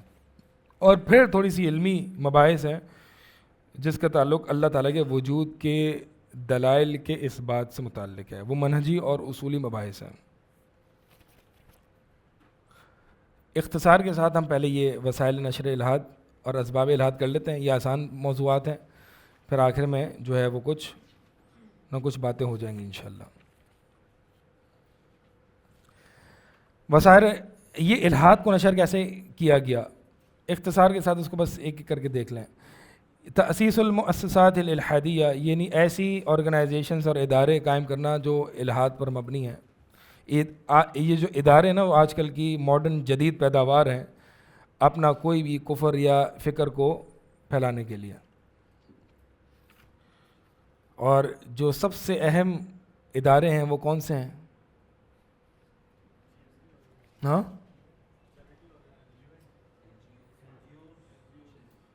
این جی اوز، اور جس کا وہ تأثر ہے جو شاید کسی کا نہ ہو، اسکولز اور یونیورسٹیز. اسی لیے وہ شعر تو مجھے شعر کے انداز میں یاد نہیں ہے، لیکن اس کا مقصود یہی ہے کہ فرعون کو یونیورسٹیز بنانے کی خبر نہ تھی، ورنہ یوں ہی وہ بچوں کو ذبح نہ کرتا، یوں ہی وہ بچوں کو ذبح کر کے بدنام نہ ہوتا. افسوس کہ فرعون کو کالج کی نہ سوجی، ورنہ یوں ہی وہ بچوں کو ذبح کر کے بدنام نہ ہوتا. تو آج بھی بچوں کو ذبح کیا جا رہا ہے، لیکن چھری سے نہیں، یونیورسٹی اور کالجز کے ذریعے. یہ بڑا اہم ٹول ہے. اسی لیے آپ دیکھیں جو استعمار، برطانوی استعمار یہاں پہ بر صغیر میں ہوا، انہوں نے بنیادی طور پر سب سے پہلے اسکول کالجز اور قائم کیے، اپنی زبان بدلی. یہ سارے طریقے ہوتے ہیں کسی قوم پر بغیر تلوار کے اپنے کسی قوم کو غلام بنانا. اس کو کولونیلزم کہتے ہیں. کولونیلزم میں کسی قوم کو غلام بنانا اس حیثیت سے کہ وہ قوم آپ کی شکر مند اور احسان مند ہو جاتی ہے. تلوار میں تو آپ بدنام ہو جاتے ہیں نا کہ اس نے تو زبردستی آ کے ہم پر حملہ کر دیا، لوگ مر رہے ہیں، خون خراب ہوا، اور پھر وہ محکوم اپنے حاکم کو گالیاں ہی دیتی رہتی ہے جیسے. لیکن جب کولونیلزم کے ذریعے جب کسی قوم پر غلبہ پایا جاتا ہے تو وہ قوم احسان مند ہو جاتی ہے اور وہ غلامی دیر تک رہتی ہے، جیسے کہ آج ہم ہیں انگریزوں کے غلام. یہ غلامی ابھی تک ہے ہمارے اندر، ٹھیک ہے. ہر بات میں ہماری انگریزوں کی چلے گئے کب کے وہ، لیکن غلامی میں ابھی تک ہیں. ہم وہی اسی چیز کو اچھا سمجھتے ہیں جس کو وہ اچھا ہمیں سکھا کے چلے گئے. انہوں نے یونیورسٹیز اور کالجز قائم کر کے ہمیں چھوڑ دیا کہ بس اب ہمارا کام ہو گیا پورا، اب ہم جا رہے ہیں، ٹھیک ہے. تو اب آپ دیکھیں پڑھا لکھا طبقہ، میں کہتا ہوں اس سے مراد کیا ہے؟ میں مثال دے رہا ہوں صرف آپ کو اپنی غلامی سمجھانے کے لیے. پڑھا لکھا طبقہ کا مطلب کیا ہوتا ہے؟ جس نے دنیا پڑھی ہوئی ہے. دین کے نزدیک پڑھا لکھا طبقہ کون ہوتا ہے؟ جس سے دین پڑھا ہوا ہے. یعلمون ظاہرا من الحیات الدنیا وہم عن الآخرۃ ہم غافلون، کہ اللہ تعالیٰ نے تو جو دنیاوی علوم میں چیمپئن ہوتے ہیں نا اور آخرت کے علوم سے غافل ہوتے ہیں ان کی تو مذمت کی ہے. جاہل ہیں یہ، جہلا. ہم کہتے ہیں جی پڑھے لکھے لوگوں کو دین پڑھانا ہے. یہ تو اصطلاح عجیب و غریب ہے. یعنی آپ کہیں جہلا کو دین پڑھانا ہے. آپ ایسا نہ کیجیے گا، یہ حکمت عملی کے خلاف ہے. لیکن کم سے کم آپ یہ تو استعمال نہ کریں نا کہ پڑھے لکھے لوگوں کو دین پڑھانا ہے. آپ کہیں کہ جو دنیاوی علوم پڑھے ہوئے ہیں ان کو دین پڑھانا ہے. پڑھے لکھے لوگ نہ کہیں. یہ میں نے کل بات اصطلاحات کے ضمن میں نے سائنس کو علم کہنے کے ضمن میں بھی یہ باتیں کی تھیں، ٹھیک ہے. یہ ایک بڑا لمبا موضوع ہے اصطلاحات کا، اور اس میں ہماری عجیب و غریب جو ہے وہ غلامی چھلکتی ہے. کیا پڑھ رہے تھے ابھی ہم؟ کہاں پہ تھے؟ ہاں، تأسیس المؤسسات. تو یہ ان میں جو یونیورسٹیز اور کالجز جو ہے نا وہ سب سے پہلے ہیں. آج سمجھا جاتا ہے کہ یعنی بنیادی ضروریات ہیں کہ ایک بچے کو اسکول بھیجا جائے. مجھے یہ بات سمجھ نہیں آتی، مجھے یہ بات سمجھ میں نہیں آتی. مطلب آج اگر آپ کسی کو بتائیں میرا بچہ اسکول نہیں جاتا، ہیں جاہل رکھو گے کیا؟ یعنی کیا یہ اب تو پڑھے لکھے لوگ بھی اس بات کو تسلیم کر رہے ہیں کہ اسکول میں لرننگ نہیں ہوتی، تبھی ہوم اسکولنگ کے ماڈل پر آ گئے. تو ہم اپنی بات کیا بتائیں، تم اپنے آپ سے ہی سیکھ لو خود. تو اسکول میں لرننگ نہیں ہوتی، یہ اسکول کا منجن بیچنے والے لوگ چھوڑ دیں اور یونیورسٹیز والے لوگ میں یہ اکثر طلباء بیٹھے نا میں عموماً یہ طلباء سے بات کرتا ہوں کہ وہ طلباء جو یہ سمجھتے ہیں کہ مجھے یونیورسٹی اور اسکول کی تعلیم ضروری ہے اپنا دین کا کام کرنے کے لیے، سوچ ہے یا نہیں ہے؟ ہاں پہلے تو تھی. اچھا اسکول کیا ہے؟ دین کا کام کرنے کے لیے مجھے کوئی دنیاوی تعلیم ہونا یا نہیں، دنیاوی ڈگری ہونا ضروری ہے. دنیاوی تعلیم کو چھوڑ دیں، دنیاوی ڈگری ہونا ضروری ہے. ٹھیک ہے، اب اس کے لیے وہ او لیولس کرے، میٹرک کرے، پھر اس کے بعد انٹر وغیرہ، پھر یونیورسٹی. یعنی یہ ایک عجیب تباہی ہے، اور اس وجہ سے وہ دین کی تعلیم میں لامحالہ کمزور ہوگا. تو جناب پھر کیا کریں؟ آپ بتائیں جی. لوگ جو ہیں کیا ایک دنیاوی جس کے پاس یونیورسٹی کی ڈگری ہے، کیا اس کی دین کی باتیں زیادہ قبول نہیں کرتے؟ میں کہوں گا ہاں کرتے ہیں. تو اس کا مطلب آپ لوگوں کے حساب سے چلیں گے نا. میں یہ کہتا ہوں پھر آپ لوگوں کے حساب سے چلیں گے. لوگ تو اس کا دین زیادہ قبول کرتے ہیں جو بائکوں پر آتا ہے، جو عیاشیاں دکھاتا ہے، جو فنکاریاں کرتا ہے. تو اب آپ اس فنکاریوں پر بھی اتر آئیں گے کیا؟ بھئی بات یہ ہے کہ ہمیں یہ نہیں دیکھنا کہ لوگ کیا کرتے ہیں یا کس چیز کو. لوگ تو فلموں کے انداز میں جو ہے وہ دین کو قبول کرتے ہیں، زیادہ سنتے ہیں. تو آپ فلمیں بنانا شروع کر دیں گے. اب کیا علماء کو ایکٹرز بنائیں گے آپ؟ تو بات یہ ہے کہ لوگوں کو چھوڑ دیں کہ لوگ کیا چاہتے ہیں. یہ دیکھیں کہ نبی علیہ الصلوۃ والسلام نے دین کی دعوت کیسے دی ہے. انتم اعلم بامور دنیاکم کے باوجود نبی علیہ الصلوۃ والسلام سے بڑی دین کی دعوت اور تاثیر والی دین کی دعوت کسی کی نہیں ہے. میں یہ نہیں کہہ رہا کہ آپ بالکل دنیاوی اعتبار سے جاہل رہ جائیں. میں کہہ رہا ہوں کہ ڈگریوں کے پیچھے یہ ابن تیمیہ رحمہ اللہ الرد علی المنطقین میں ہے یا نقد المنطق، دونوں میں سے ایک کتاب میں شروع میں ہی اہل الحدیث کے مذہب کا انتشار کیا ہے اور اہل بدعت اور متکلمین پر خوب رد کیا ہے. اور اس میں یعنی جو اہل بدعت کی طرف سے یہ الزام لگایا جاتا ہے نا کہ اہل حدیث جو ہیں وہ حشویہ ہوتے ہیں، بے وقوف ہوتے ہیں، سطحی سوچ رکھتے ہیں، ان کے پاس ان کو کچھ پتہ وتہ نہیں ہوتا، مقاصد نہیں دیکھتے، ظاہری ہوتے ہیں وغیرہ وغیرہ. ٹھیک ہے. تو ابن تیمیہ رحمہ اللہ نے ذکر کیا کہ مسلمان تمام ادیان میں سب سے زیادہ اعقل الناس ہوتے ہیں، اور اہل السنہ اہل الحدیث تمام فرق میں سب سے زیادہ سمجھدار اور عاقل، سب سے زیادہ عقل مند ہوتے ہیں اہل الحدیث. لہٰذا ان کو یہ باطل چیزیں پڑھنے کے لیے 15 سال لگانے کی ضرورت نہیں ہے. یہ جو دنیا کی ایجوکیشن کا جو 25 سال کا ایک دورانیہ ہے نا، اگر آپ صحیح عقیدے پر ہیں، صحیح ایمان پر ہیں، صحیح تقویٰ للہیت پر ہیں، یہ 25 سال کا جو منجن بیچ رہے ہیں یہ آپ 2-4 سال میں جو ہے وہ پورا کر سکتے ہیں. آپ کو اللہ تعالیٰ نے اتنی عقل دی ہے اس وحی کے نور کی بنیاد پر کہ آپ باطل کو بھی طریقے سے دیکھ سکتے ہیں. تو میں کچھ لوگوں کو جانتا ہوں جنہوں نے آج تک اسکول نہیں پڑھی، لیکن دنیا کی کچھ مباحث پڑھ لیتے ہیں تو وہ جو 2 سال پڑھا ہوا ہے اس سے زیادہ بہتر ہوتے ہیں، اس کا ادراک کر لیتے ہیں. تو اسی لیے میں یہ نہیں کہہ رہا، اب جس کی جو فیلڈ ہے، مثال کے طور پر اگر کوئی شخص، کوئی طالب علم جو ہے وہ بیو میں جو ہے وہ تخصص کرنا چاہتا ہے، تو اس کو لا محالہ دنیاوی اعتبار سے کچھ بیو کی اقسام، یہ چیزیں دیکھنی ہوں گی. لیکن اس کو کوئی 15 سال اور اکاؤنٹنگ کی ڈگری اور MBA نہیں کرنے کی ضرورت ہے. اس کو بس اس کو کچھ چیزیں دیکھنی ہیں, ان چیزوں کی بنیاد پر وہ اپنے بوئیوں کے اصولوں کو طے کر سکتا ہے. سمجھ آ رہی ہے بات میری؟ چلیں بات کہیں اور نکل گئی, آگے چلتے ہیں. مقصد یہ بتانا چاہ رہا ہوں کہ یہ غلامی ایسی گندی ہے ہمارے اندر کہ ہم اپنے دین کو بھی آج دنیا کی ڈگریوں سے منواتے ہیں.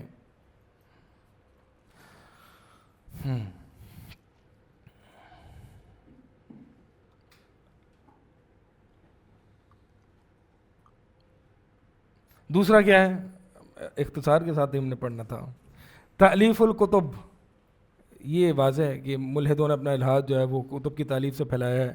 عقد المناظرات, میں نے یہ کل وضاحت کی تھی کہ ملحد اپنے مناظرے سے اگرچہ ہارتے ہیں لیکن ان کا مقصود کیا ہوتا ہے, اس پہ بھی ہو گئی بات. الافلام الوثائقیہ والسینمائیہ, وثائقی یعنی ڈاکیومنٹری جو فلمز ہوتی ہیں, اور اسی طرح جو ہالی ووڈ فلمز ہوتی ہیں ان کے ذریعے جو ہے وہ اپنے بڑے وہ پھیلاتے ہیں.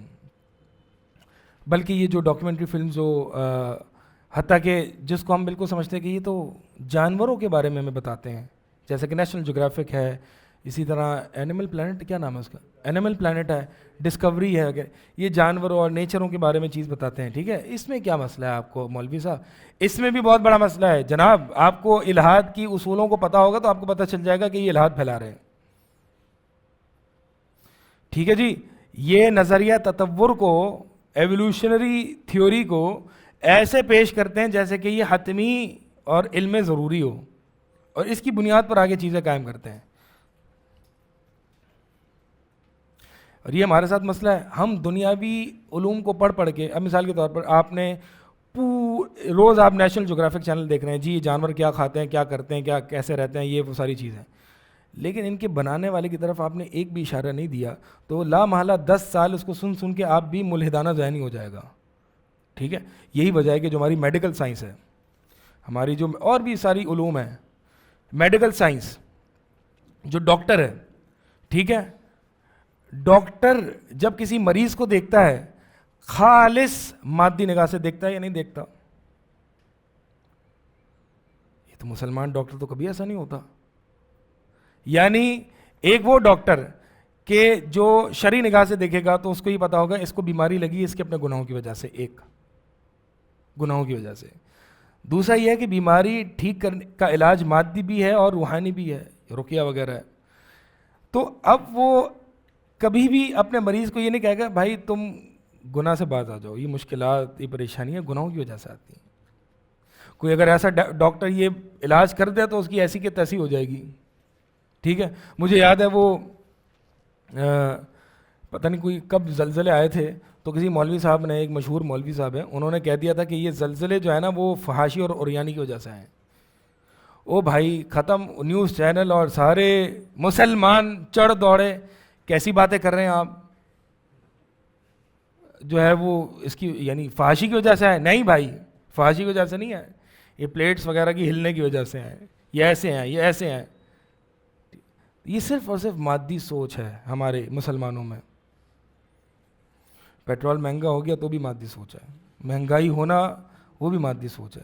مادیت اتنی گندے طریقے سے پیوست ہے کیونکہ ہم نے اسکول میں سے اسکول کی جو سائنس پڑھی وہ صرف مادی سائنس ہے. بایولوجی پڑھی ہے, مادی بایولوجی ہے. ایک مسکین سا ایک اسلامیات کا سبجیکٹ ہے جس میں آپ کچھ, اب تو شیعہ اسلام بھی ڈال دیا تاکہ آپ کے اسلام کے کو برباد کرنے میں کوئی کسر ہی نہ چھوٹے. ٹھیک ہے, تو خیر بڑی اصلاح کی ضرورت ہے بھائی. ہمیں اپنے لوگوں میں بڑی اصلاح کی, ہمیں فنکاریاں کرنا چھوڑ دیں, سنجیدہ ہو جائیں, اور ہم نے بڑے کام کرنے ہیں. اللہ تعالیٰ نے آپ کو اس منصب پر رکھا ہوا ہے, ہم سب کو, اور ہمیں اپنی ان ذمہ داریوں کو پہچاننے کی ضرورت ہے کہ لوگ بڑے بڑے پریشان, دین کے اعتبار سے ایک بڑی غربت کا شکار ہیں, اور ہمیں اس میں بڑی محنت کی ضرورت ہے. بڑی الحادانہ ملحدانہ سوچ اور افکار دلوں پر بڑی گندے طریقے سے پیوست ہیں, اس کو اکھاڑ کے نکالنا پڑتا ہے. دنیا بھی لوگوں کے دلوں میں پیوست ہے. آج جو زہد کی بات کرتا ہے نا تو وہ بھی ایک انجان سا ہے, وہ کہتے ہیں کیسی باتیں کر رہے ہو, صوفیانہ باتیں کر رہے ہو. یہ ہر موضوع میں ہمارے ایک غربت غالب ہے اور چھائی بھی ہے، اور ہمیں اس میں بڑی محنت کی ضرورت ہے. آگے چلتے ہیں. تو یہ جو ڈاکیومنٹری فلمز ہیں یہ ایک بہت بڑا ذریعہ ہے الہاد پھیلانے کا، اور آپ دیکھیں گے کہ یہ ڈاکیومنٹری فلمز شرعی حدود میں رہ کے بہت اچھی، یعنی ایک نیریٹو بلڈنگ جس کو کہتے ہیں، نیریٹو بلڈنگ، اس کو کیا کہتے ہیں اردو میں؟ بیانیہ قائم کرنا، بیانیہ قائم کرنا. ٹھیک ہے، تو ایک بیانیہ قائم کر دینا، جب ایک آپ معاشرے میں ایک بیانیہ قائم کر دیتے ہو نا تو وہ حتمی سمجھا جاتا ہے، اور کوئی بھی اس کی مخالفت کرے گا آپ اس کو ملحد اور زندیق سمجھو گے. اور یہ بیانیہ قائم کرنے کے یہ بڑے میڈیا اور یہ ڈاکیومنٹری فلمز یہ بڑے مشہور وسائل ہیں. ٹھیک ہے، یہ جو رافضیت ہم نوائی یہ ایک بیانیہ کریٹ ہوا ہے ہمارے پورے معاشرے میں. جس طریقے سے، اور آج جو اس کے خلاف بات کرے گا، ان کے عقائد کو ایکسپوز کرے گا، وہ اس کو کیا کہے گا کہ یہ یہودی ہے. یہ رافضیوں کے ساتھ نہیں ہو تو لا محالہ اب یہودیوں کے ساتھ ہو. یہ نیریٹو بلڈ ہو گیا ہے کہ رافضی نہیں تو یہودی. یہ کون سا نیریٹو ہے؟ یہ کہاں سے بلڈ کیا ہے؟ یعنی اتنا حتمی سمجھا گیا ہے کہ رافضیت کی مخالفت فرقہ پرست اور کفر ہے جو تم نے کیا ہے. یہ ہوتی ہے نیریٹو بلڈنگ. ٹھیک ہے، تو اہل حدیث اپنا توحید کا اور منہج کا ایسا نیریٹو بلڈ کریں کہ کوئی منہج اور توحید کے خلاف کوئی آواز اٹھائے بھی نا تو لوگ اس کو زندیق کہہ دیں. یہ ہمیں ایسا کرنا ہے کام، اور یہ ان وسائل کے ذریعے ڈاکیومنٹری فلمز بھی بنائی جا سکتی ہیں، یہ پوڈ کاسٹ، یہ سارا میڈیا، یہ سارا آپ کا یہ نیریٹو بلڈنگ ہی ہے. ٹھیک ہے، اب بار بار، اور نیریٹو بلڈنگ کیسے ہوتا ہے؟ بار بار یاد دہانی سے، تذکیر سے. اسی لیے اللہ تعالیٰ نے جو طریقہ استعمال کیا ہے، اللہ تعالیٰ چاہتا جو قرآن جو ہے وہ یعنی ایک ہی موضوعات بار بار آ رہے ہیں نا، الگ الگ انداز سے آ رہے ہیں، اس کو کہتے ہیں تذکیر، بار بار یاد کرانا. اب یہ آپ کی مارکیٹنگ کمپنیز بھی استعمال کرتی ہیں. جیسے کہ مثال، آپ کو پتہ نہیں پیپسی کیا ہوتی ہے؟ آپ کو پتہ ہے کہ برگر کھانا ہے تو پیپسی بھی ساتھ پینی ہوتی ہے، لیکن اس کے باوجود پیپسی اتنا اپنا مال خرچ کرتا ہے. کوئی بھی کرکٹ میچ ہو رہا ہو، مارکیٹنگ میں، بل بورڈز پہ، کیوں؟ بیانیہ کریٹ کرنے کے لیے اور آپ کے سب کانشیس میں یہ بٹھانے کے لیے کہ بیٹا جب بھی پیاس لگے نا تو پی کو یاد کرنا ہے، پی فار پیپسی. اس کے علاوہ تو کوئی آپ کے ذہن میں چیز آنی نہیں چاہیے. اسی لیے لاشعوری طور پر آپ کھانا کھاتے ہیں تو پہلی چیز آپ کے دماغ میں ساتھ میں پیپسی ہونی چاہیے. بھائی کفار نے محنت کر لی نا، ہم تو سوئے ہوئے. کفار نے محنت کر لی اپنے برانڈز کو، اپنے پروڈکٹس کو، اپنے افکار کو، اپنے فلسفے کو آگے پھیلانے کے لیے، اور ہم سو رہے ہیں. حق ہمارے پاس ہے، ہمیں یہ کام کرنا چاہیے تھا لیکن ہم سو رہے ہیں. اللہ تعالیٰ ہمیں جگہ دے. یہ جگہ جاگ گئے ماشاء اللہ. اور یہ کیا ہے اگلا جو ہے وہ سن اللوحات الدعائیہ، یہ بل بورڈز کے ذریعے. اچھا الہاد جو ہے نا وہ آپ دیکھیں گے کہ لنڈن، یو کے وغیرہ کی جو بسز ہوتی ہیں، بسز پر بھی جو ہے وہ end of faith, there is no God, اس طرح کے سلوگنز لکھے ہوئے ہوتے ہیں. ٹھیک ہے، تو یہ ایک نیریٹو بلڈنگ کا ہی ایک طریقہ ہے. اب جیسے کہ یہ جو عورت مارچ، فیمنزم، عورت مارچ جو ہے وہ 8 مارچ کو اپنی خواتین کو لے کے جو چارٹس وغیرہ لے کے کھڑے ہوتے ہیں، اپنا کھانا خود گرم کرو. ابھی محض ایک جملہ ہے، یا میرا جیسے میری مرضی، محض ایک جملہ ہے. ٹھیک ہے، لیکن یہ ایک پورا ایک فلسفہ ہے، اور یہ ایک نیریٹو بلڈنگ ہے کہ جو اتنا نیریٹو بلڈ کیا جائے، اتنا بیانیہ قائم کر دیا جائے کہ دیندار مرد اور حضرات میں بھی یہ بالکل گہرائی سے جو ہے وہ پیوست ہو جاتا ہے کہ میں اپنی شوہر کی خدمت کیوں کروں. وہ یہ نہیں کہے گی کہ میں کھانا خود گرم کروں، وہ کہے گی کہ میں کیا مجھ پر فرض ہے، کیا واجب ہے. یہاں وہاں سے شاذ اقوال نکال کے جی دیکھو ثابت ہو گیا کہ بعض فقہا یہ کہتے ہیں کہ شوہر کی خدمت لازم نہیں ہے. تو بھائی یہ جو چیزیں نا ہم نے پہچاننے کی بڑی ضرورت ہے. حتیٰ کہ میں نے تو ایسی کچھ کتاب پڑھی نسوانیت پر، نسوانیت فیمنزم پر، اور اس کا عموماً من حیث الجملہ طریقہ صحیح تھا، ٹھیک تھا. وہ خاتون ہی تھیں جنہوں نے کتاب لکھی تھی، اور بالکل ٹھیک ٹھاک جو ہے وہ نسوانیت پر رد کیا ہوا تھا. لیکن کئی جگہ ایسے تھے کہ وہ بھی اس میں پھنس گئی تھی. دیکھیں اچھے اچھے لوگ جو ہے نا وہ نہیں بچ سکتے.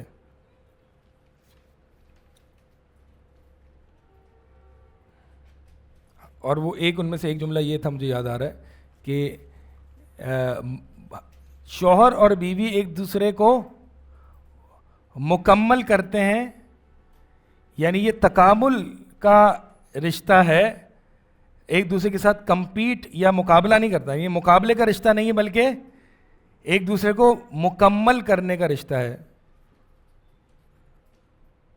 آپ کہیں گے یہ صحیح تو بات ہے یار مولانا صاحب، آپ کو ہر چیز میں مسئلے آ رہے ہیں. ہاں کیا مسئلہ ہے اس میں؟ کچھ نہیں آ رہا مسئلہ؟ کچھ بھاپ آ رہی ہے؟ کچھ مساوات کی گندگی اس میں پھنسی ہوئی ہے. مرد کو کچھ اعتبار سے وہ عورت کا محتاج ہے، لیکن جتنا مرد ہے اتنا عورت ہے ایسا تو نہیں ہے. ایسا تو نہیں ہے. مرد کو شاید 4 بیویوں کی ضرورت ہو، عورت ایک میں ہی پوری ہو جاتی ہے، اس کی فطرت ایسی ہے.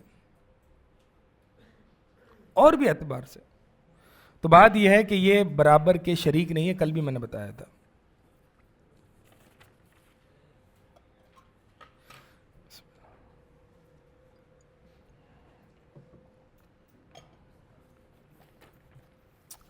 ہو گیا یہ مکمل. اسباب الالحاد. اسباب الالحاد میں جو ہے وہ میں نے یہاں پہ حوالہ ڈال دیا ہے ایک کتاب کا، تقریباً 100 پیج کی کتاب ہے، الالحاد المعاصر فی العالم العربی. اس کا میں نے کل بھی ذکر کیا تھا، عبدالعزیز بدح کی کتاب ہے. اور اسباب الحاد اس میں ایک موضوع ہے اور اچھے اسباب الحاد اس میں ذکر کیے گئے ہیں. اور میں نے یہ بھی بتایا تھا الالحاد شیخ صالح سندھی کی بھی کتاب ہے، اس میں بھی اسباب ذکر ہیں، لیکن اس میں زیادہ اور بھی مزید ہیں اور تھوڑے سے اس میں زیادہ اچھے بھی ہیں، تو اس کو بھی اختصار سے دیکھ لیتے ہیں. الالحاد اسبابہ وسائلہ. چلے جی یہ دیکھتے ہیں. پہلا اسباب الالحاد، یہ جو کتاب ہے نا اس کتاب کا پیج نمبر ہے 38، یہاں سے میں دیکھ رہا ہوں. اسباب الالحاد میں سب سے پہلا ذکر کرتے ہیں الاخذ بالفلسفہ وتعظیم الفلاسفہ، کہ فلسفے کی تعلیم حاصل کرنا اور فلاسفہ کی تعظیم کرنا. اور یہ میں نے دیکھا ہے کہ جو الحاد کے رد میں گھستے ہیں ان کے اندر ایک عجیب اعجاب النفس آ جاتا ہے. فلسفے کا رد کرتے کرتے وہ کچھ نہ کچھ فلسفی بننا شروع ہو جاتے ہیں. اسی لیے میں جب اس موضوع میں کچھ دیکھ رہا تھا اور تحقیق کر رہا تھا، اپنے کئی سال پہلے کی بات ہے، تو میرے مشائخ نے کہا کہ آپ جو ہے وہ قرآن زیادہ پڑھا کرو، قرآن اور ذکر اذکار زیادہ کیا کرو، یہ کہ یہ موضوع جو ہے وہ خطرناک ہے. بہرحال پھر کچھ اس پہ ٹائم لگایا تھا اس موضوع پر، اور پھر میں نے جو ہے وہ بس ایک ٹائم پہ آ کے میں نے اس کو تھوڑا سا روک دیا تھا. بس اتنا ہی کافی ہے ایک طالب علم کے لیے، اس سے زیادہ یعنی آپ نے کیا کرنا ہے، ملحد کے اصولوں کو گرانا ہی ہے نا، اور ایک صحیح منہج جو تعامل مع الملحدین اور الحاد ہے اس کو پتہ ہونا، اس کے لیے جو ہے وہ کافی. کل بھی اس پہ بات کی تھی کہ بہت زیادہ اس کے اندر غرق ہو جانا یہ صحیح نہیں ہے. تو فلسفے کا علم حاصل کرنا، یہ اس پہ ائمہ سلف کا بھی کلام ہے. اور ابو یوسف جو صاحب ابی حنیفہ ہیں کہتے ہیں من طلب الدین بالکلام تزندق، جو دین کو علم کلام سے سیکھتا ہے نا وہ زندیق ہو جاتا ہے. زندیق پتہ ہے کیا سلف کی زبان میں زندیق کون ہوتا ہے؟ منافق یعنی بظاہر تو وہ مسلمان ہوتا ہے، دل میں اس کے کفر اور الحاد چھپا ہوا ہوتا ہے. اسی طرح امام احمد فرماتے ہیں کہ لا یفلح صاحب الکلام ابدا، کہ صاحب کلام یعنی علم کلام حاصل کرنے والا شخص جو ہے وہ کبھی بھی کامیاب نہیں ہو سکتا.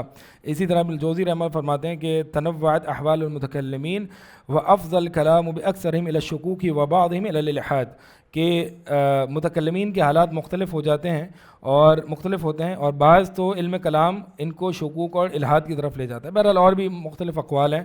علم کلام میں نے آپ کو بتایا تھا، علم کلام کیا ہوتا ہے؟ علم کلام وہ علم ہے کہ جس کے ذریعے دینی عقائد کو اپنی اپنی خاص عقل سے. خاص عقل اس لیے کہہ رہا ہوں کیونکہ اہل السنہ بھی عقل کا استعمال کرتے ہیں، لیکن وہ عقل صریح ہوتی ہے، وہ قرآن و سنت سے مستفاد ہوتی ہے.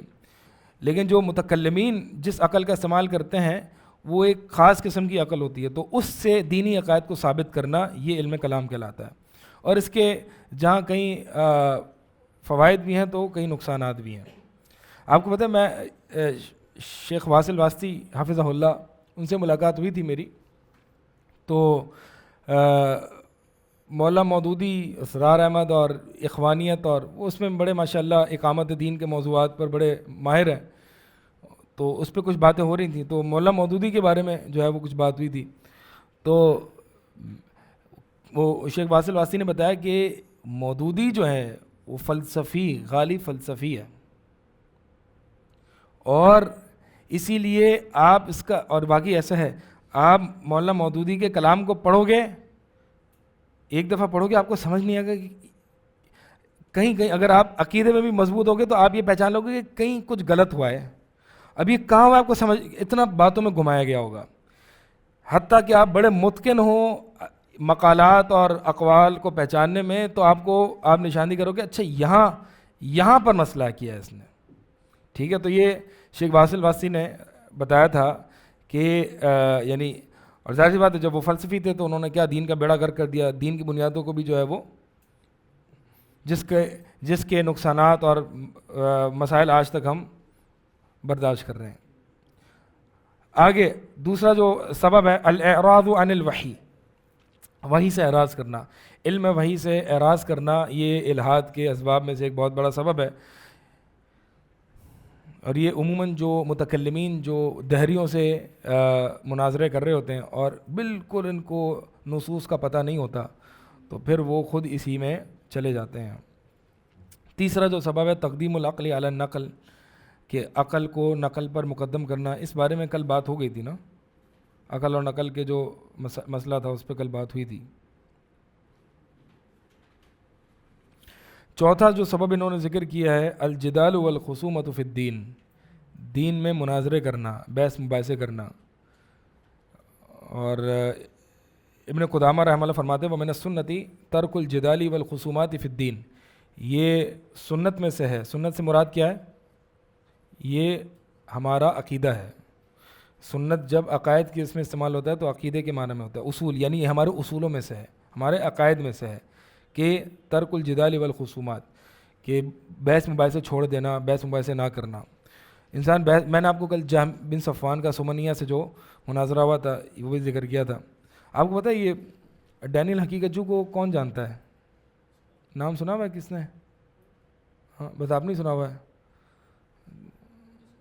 ہاں بس چھوڑیں، اگر نہیں سنا ہوا تو نہ سنیں. وہ شروع میں اس نے بڑے اچھے کام کیے اور وہ ملحدوں سے مناظرہ کرتا، اس کا کام یہی ہوتا تھا. ایک بندہ ہے مسلمان، اس نے فیمنزم پہ اور دیگر جو الحاد کے رد میں اچھا کام شروع میں بڑا کیا، اور پھر چونکہ اس کے پاس علم شرعی میں متمکن نہیں تھا وہ عقائد میں، تو اس نے جو ہے اس کے باوجود وہ مناظرے گھنٹوں مناظرے ملحدین سے کر رہا. اور پھر اب اس کا حال یہ ہے کہ اس کی توحید بھی مشکوک ہے، توحید بھی صحیح نہیں ہے. امام ابن عبد الوہاب رحمہ اللہ پر رد کرنا، اور شیعوں کے ساتھ شیعوں کے عقیدے کا دفاع کرنا، یہاں تک پہنچ چکا ہے یہ بندہ. وہ خیر پرانا تھا، پھر تو رجوع کر لیا. لیکن بات یہ ہے کہ دیکھیں اس مناظروں نے اس کو کہاں پہنچا دیا. مناظرے نا بڑی خطرناک چیزیں ہیں، جو متمکن ہونا وہی مصلحت اور مفاسد کو دیکھ کے کرے. تو بہرحال میں نے بتایا تھا کل کہ مطلقاً مناظرے نہ مذموم ہیں نہ قابل تعریف ہیں. اگر مناظرہ بالحق ہے تو صحیح ہے، اگر بالباطل ہے تو یہ مذموم ہے.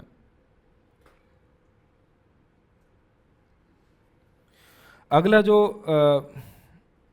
جو سبب ہے الحاد کا الاسترسال مع وسواس الشیاطین، مع وسواس الشیطان، کہ شیطان کے وسوسے کو کھلی چھوٹ دے دینا. یعنی شیطان نے وسوسہ ڈالا، آپ اس میں غور و فکر کرنا. اور جب ایک انسان وسوسوں میں غور و فکر کرنا شروع کر دیتا ہے، اس کو منہ لگاتا ہے نا، تو وہ شبہات کے شکار ہو جاتا ہے. اور اس کی دلیل کیا ہے یعنی استرسال نہیں کرنا، یعنی اس کو توڑ دینا ہے، اس سے اراض کرنا ہے۔ اس کی دلیل یہ ہے کہ نبی علیہ الصلوۃ والسلام کی حدیث ہے کہ شیطان تمہارے پاس آئے گا اور کہے گا کہ من خلق کذا و من خلق کذا، کہ فلاں کو کس نے پیدا کیا، اس کو کس نے پیدا کیا، یہاں تک کہ وہ تمہیں یہاں تک لے آئے گا کہ من خلق اللہ، کہ اللہ کو کس نے پیدا کیا۔ یعنی اب یہ اگر وسوسوں میں ایک انسان اتنا زیادہ کھو جائے اور اس کو غور و فکر کرنے لگے، تو جب اس انتہا تک پہنچ جائے تو پھر آپ نے کیا کرنا ہے کہ آپ نے جو ہے وہ وہاں پہ رک جانا ہے اور کہنا ہے آمنت باللہ، میں اللہ پر ایمان لایا۔ اور بعض روایت میں ہے کہ فلیستعذ باللہ ولینتہی، کہ پناہ پکڑے اور وہیں پر رک جائے۔ اچھا، یہاں پہ یہ اس حدیث میں ایک سوال ہے کہ، اور یہ ملحدین کا شبہ بھی ہے، ملحدین کا شبہ ہے کہ وہ یہ شبہ کہتا ہے اچھا تم کہتے ہو کہ ہر چیز کا ایک سبب ہے، تو پھر اللہ کا بھی سبب ہے۔ ٹھیک ہے، یہی جاوید اختر نے بھی یہ شبہ ذکر کیا تھا، جب ہر چیز کا سبب ہے، ہر چیز کا پیدا کرنے والا، تو اللہ کا پیدا کرنے والا کون ہے؟ اور یہ وہی بات ہے جو کہ اس حدیث میں ذکر کی ہے، من خلق اللہ، اللہ کو کس سے پیدا کیا۔ اب یہاں پہ جو نبی علیہ السلام نے ہمیں حل کیا دیا ہے کہ جب یہاں تک شیطان پہنچ جائے تو تم نے فلینتہی، یہاں رک جانا ہے، تعوذ پڑھنا ہے اور اپنے ایمان کو مزید پختہ کر کے آمنت باللہ کہنا ہے۔ ٹھیک ہے، اب یہاں پہ کوئی شخص یہ سوال کر سکتا ہے کہ نبی علیہ السلام نے عقلی جواب نہیں دیا، کوئی منطقی جواب نہیں دیا، اور یہ امام رازی نے اس حدیث میں یہ ذکر کیا کہ دو جواب ہو سکتے ہیں من خلق اللہ کے، ایک منطقی عقلی اور دوسرا یعنی احوت والا کہ اس تو جیسے کہ مثال کے طور پر تو انہوں نے کہا کہ نبی علیہ السلام نے یہاں پر جو ہے وہ عقلی جواب نہیں دیا، بلکہ اس شبے میں پڑھنے سے نبی علیہ السلام نے بچایا ہے۔ ابن تیمیہ رحمہ اللہ نے امام راضی پر رد کیا اور کہا کہ نہیں، بات ایسی نہیں ہے، نبی علیہ السلام نے عقلی جواب دیا ہے۔ اور وہ عقلی جواب کیسے ہے کہ یہ سوال ہی غلط ہے، اس کا جواب ہو ہی نہیں سکتا، تو جس چیز کا جواب ہو ہی نہیں سکتا وہاں پہ آپ نے کیا کرنا ہے، وہاں پہ آپ نے بس کر دینی ہے۔ مثال کے طور پر یہ اب سوال غلط کیسے ہے، من خلق اللہ، من خلق الخالق، خالق تو ہوتا ہی بائی ڈیفینیشن، خالق تو تعریف کیا ہے کہ جو مخلوق نہیں، تو خالق تو ہوتا ہی وہ ہے جو مخلوق نہیں ہے، تو گویا کہ من خلق اللہ کا مطلب کیا ہے کہ من خلق الخالق الذی لم یخلق، کہ اس کو کس نے پیدا کیا کہ جو پیدا نہیں۔ اب یہ سوال کا کیا ہے، یہ سوال آپس میں شروع کا حصہ دوسرے آخری کے حصے کو یعنی تعارض ہے اس سوال میں۔ یہ ایسے ہی جیسے کہ ٹرائنگل کی چوتھی سائڈ کا نام بتاؤ، آپ کہیں گے جب سوال ہی غلط ہے، ٹرائنگل کی سائڈ کتنی ہوتی ہیں؟ جی 3 ہوتی ہیں۔ تو نبی علیہ السلام نے جواب کیا دیا ہے، کیونکہ اب آپ یہاں پہ سفسطے کے سٹیج پہ پہنچ گئے، اب یہ سوال ہی غلط ہے۔ تو یہی ہم سمجھانے کی کوشش کرتے ہیں کہ جی اچھا، پھر وہ جاوید اختر ملحد نے اعتراض کیا، اچھا ٹھیک ہے، تم کہتے ہو کہ ایک جگہ رک جاؤ، یعنی اس کو کس نے پیدا کیا، اس کو کس نے پیدا کیا، اس کو کس نے پیدا کیا، ٹھیک ہے، پھر کہتے ہو کہ خالق نے ان سب کو پیدا کیا۔ تو ایک ملحد کہتا ہے کہ اچھا خالق کو کس نے پیدا کیا؟ ہم کہتے ہیں نہیں بھائی، وہ خالق مخلوق نہیں ہے، وہ خالق ہے، اس کو کوئی پیدا نہیں کر سکتا۔ تو وہ کہتا ہے کہ نہیں، یہ آپ خالق پر کیوں رک جاتے ہو؟ ہم کہتے ہیں کہ کائنات ایسی ہے کہ جو ہمیشہ سے ہے، کائنات نے پیدا کیا، تو ہم یہی کہتے ہیں کہ تم وہ ساری صفات جو کہ خالق کی ہیں وہ کائنات کو دیتے ہو، اور وہ ایک مادہ ہے، تو بہتر یہ ہے کہ آپ خالق کو دے دو، خالق ہی اس صفت کے ساتھ متصف ہے۔ چلے، تو یہ وسوسوں کے ساتھ جو ہے وہ اس کو کھلا چھوڑ دینا، اس کو لگام نہ دینا، یہ بھی شبہات کا الہات کا سبب ہے۔ الغرور والاعجاب بالنفس، اور اسی طرح جو ہے وہ غرور اور اپنے آپ سے اعجاب، خود پسندی کا شکار ہو جانا، غرور، یہ بھی انسان کو جو ہے وہ ملحد بنا دیتا ہے۔ جیسے کہ فلما جاءتهم رسلنا بالبینات فرحوا بما عندهم من العلم، کہ جب رسول ان کے پاس واضح دلائل لے کے آئے ان کفار کے پاس، تو فرحوا بما عندهم من العلم، تو وہ جو ان کے پاس علم تھا اس پہ بڑے اترانے لگے، خود پسندی کے شکار ہو گئے۔ اور شیخ عبدالرزاق العفیفی رحمہ اللہ، وہ جو میں نے کل عبداللہ القصیمی کے بارے میں بتایا تھا آپ کو، وہ مسلمان تھا بلکہ الہات پر رد بھی کرتا تھا، سلفی تھا، اور اہل بدعت پر بھی اس نے کتابیں لکھی ہیں، وہ خود ملحد ہو گیا بالآخر۔ تو شیخ عبدالرزاق العفیفی رحمہ اللہ بتاتے تھے کہ اس کے دل میں بڑا کبر تھا، وہ علماء کو اور لوگوں کو کچھ سمجھتا ہی نہیں تھا۔ یہ دل میں کبر جو ہو جاتا ہے نا، اور ہمیں ایسا معلوم ہوتا ہے کہ آج طلباء میں بعض وہ طلباء کہ جو سوشل میڈیا، اب تو سوشل میڈیا اور عرب علماء اور دنیا پوری کھل گئی ہے نا، تو آپ کو ایک انفارمیشن اور ایک علم کا ایک سمندر کا پتہ چل گیا، اچھا یہ بھی چیز ہے، یہ بھی ہے۔ اب ایک طالب علم جب ایک پوری دنیا کے علماء اور علم کے مجالات سے جب اس سے واقف ہوتا ہے، تو اپنے مدرسے میں موجود علماء اور اپنے اساتذہ کو تحقیر سے دیکھتا ہے کہ ہاں ان کو پتہ ہی نہیں ہے کچھ، یہ تو اہم ہی ہے۔ علم تو یہ ہوتا ہے، جب یہ ایک طالب علم میں سوچ آ جاتی ہے نا، اس کا زوال شروع۔ یہ کبھی بھی کبر انسان کے اندر، ایک طالب علم کے اندر نہیں آنا چاہیے، ٹھیک ہے۔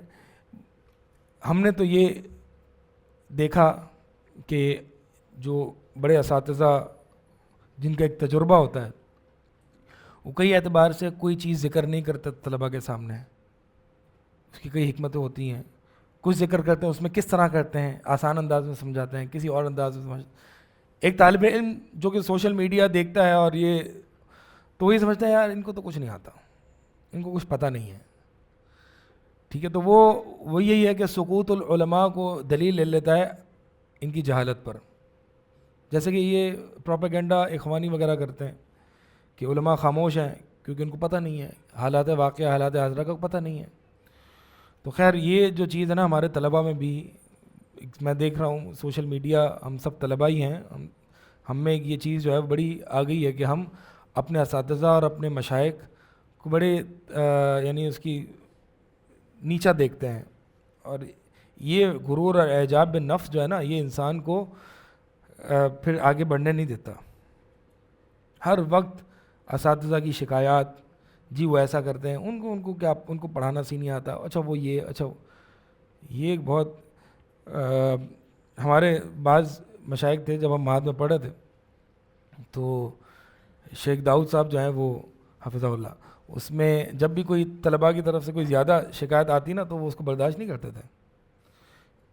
ایک ہوتا ہے کہ ایک کوئی ویلڈ کنسرن ہوتا ہے ایک طالب علم کا استاد کے متعلق، وہ اشارتاً ادب کے احترام کے انداز میں وہ بتا دے، آگے پہنچا دے، لیکن ہے کہ ایک ہے کہ بار بار یہ لوگوں میں کہ جی ہمارے اساتذہ کو کچھ آتا نہیں ہے، ہمارے یہ، ہمارے وہ، تو اس کو وہ بالکل بھی برداشت نہیں کرتے تھے۔ تو خیر، اور یہ ہمیں اب سمجھ آتی ہے کہ ہمیں اس وقت ہم یہ سمجھتے تھے کہ یہ جو ہے نا وہ بس ہم مطلب سوء ظن کا شکار ہوتے تھے۔ تو جیسے جیسے آگے تجربہ بڑھتا ہے، انسان پڑھانے کے اسٹیج پر آتا ہے اور خود اس پہ آتا ہے، تو اس کو بہت ساری چیزیں پتہ چلتی ہیں کہ کیا حکمت عملی ہوتی ہے، کہاں عقل جو ہے نا، عقل، یہ علم کے ساتھ عقل بھی انسان کو آنی چاہیے۔ عقل علم کو چلانے کا ایک ریموٹ ہے، ایک طریقہ ہے۔ جن کے پاس علم تو بہت ہوتا ہے، عقل نہیں ہوتی نا، وہ فساد ہی کرتے ہیں، اور جن کے پاس عقل ہوتا ہے، علم نہیں ہوتا، وہ بھی بیرا گرکی کرتے ہیں۔ تو یہ زیادہ بہتر ہے کہ انسان کے پاس علم کم ہو، عقل زیادہ ہو، بنسبت علم زیادہ اور عقل کم ہو، کیونکہ وہ بہت بیرا گرک کرتا ہے، بہت کام خراب کرتا ہے کہ جس کے پاس۔ اور سوشل میڈیا نے یہ علم کی ایک عجیب و غریب دنیا کھول دی ہے، اور عقل سے ہم نے نہ سیکھی ہے۔ پہلے تو سلف جو ہے وہ طلباء اپنے مشائخ سے عقل، آداب، یہ چیزیں سیکھتے تھے۔ امام احمد رحمہ اللہ سے، ان کی مجالس میں کئی ہزاروں بیٹھے ہوتے تھے، صرف 400-500 لکھتے تھے، باقی جو ہے وہ ساری عقل اور آداب سیکھتے تھے۔ تو یہ عقلانیت جو ہے نا اپنے بڑے مشائخ سے، جن کے پاس حلم اور بردباری ہے، ان سے سیکھنے والی جو سب سے پہلی چیز ہوتی ہے وہ عقل ہوتی ہے۔ ہم سب سے پہلے چیز جی گہری بحثیں ان مشائخ سے سمجھنے، نہیں، یہ بات کی بات ہے، پہلے جو ہے وہ عقل سیکھنی ہوتی ہے، ان سے آداب سیکھنا ہوتا ہے۔ چلیں جی، تو یہ الغرور والاعجابی انسان کو جو ہے نا اس کے دل میں شبہات وارد کرتی ہے۔ فرحوا بما عندهم من العلم، یہ کفار کا شیو ہے. چلیں آگے پڑھیں پہلا اصول. اچھا ابھی جو ہم پڑھیں الاصول السلفیہ فی نقد الالحاد المعاصر، یہ ایسی ٹائٹل دے دیا ہے اس کو، ٹھیک ہے. اب پتہ نہیں اس میں کوئی شمول کا دعویٰ نہیں ہے، کچھ کتابوں سے ابن تیمیہ رحمہ اللہ کے کلام سے کچھ جو محدود وقت میں مجھے میسر آیا میں نے وہ اصول نوٹ ڈاؤن کر لیے، کیونکہ ان مختصر دورے میں یہ پڑھایا جا سکتا ہے، پوری کتابیں تو نہیں پڑھائی جا سکتی. تو انشاءاللہ اصول آپ کو مفید رہیں گے اگر آپ اس کو صحیح سے سمجھ جائیں. یہ رد الحاد میں بڑے مفید اصول ہیں انشاءاللہ، ٹھیک ہے. تو یہ اصول کس سے متعلق؟ دو چیزوں سے متعلق، ایک منہج الادلہ ہے اور دوسرا منہج اراد الادلہ، کہ ادلہ پیش کرنے کا طریقہ، ادلہ کے ساتھ تعامل، کہ جو اللہ کے وجود کے اس بات کے جو ادلہ ہیں وہ اہل السنہ کے نزدیک کیسے ہوتے ہیں، اور دوسرا جو ہے وہ ان سے استدلال کیسے کیا جاتا ہے اللہ کے وجود پر. یہ دو منہجی اور اصولی مباحث ہیں. پہلا اصول پڑھیں، الاصول المتعلقہ بمنہج الادلۃ لاثبات وجود اللہ تعالی. ایسے اصول، اچھا اوپر جو ہے الاصول السلفیہ، سلفیہ کی قید کیوں لگا دی میں نے؟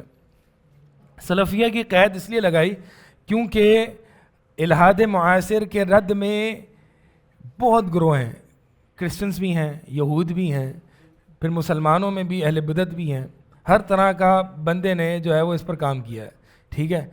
اور ظاہر سی بات ہے ہر میں کچھ نہ کچھ خیر اچھی باتیں بھی ہیں، پختہ باتیں بھی ہیں، اور کچھ جو ہے وہ دین اسلام کے مخالف بھی ہیں. تو اصول السلفیہ سے مراد یہ ہے کہ وہ خالص اصول جو کہ اہل السنہ کے مذہب پر قائم ہے، جس کی بنیاد پر الحاد معاصر کو رد کیا جائے. باقی جتنے بھی لوگ رد الحاد کریں گے کوئی نہ کوئی کمی چھوڑ دیں گے. جب سلفی ایک رد الحاد کے میدان میں کودے گا تو وہ انشاءاللہ اللہ کے حکم سے خالص اور صحیح منہج پر رد کرے گا. جی پہلا اصول پڑھیں. دلائل وجود اللہ عامۃ لکل احد فیما ما یختص به من عرفہ. الثانی اثبات وجود اللہ یکون بالادلۃ الشرعیہ. پہلا دلائل وجود اللہ تعالی فی الظاہر،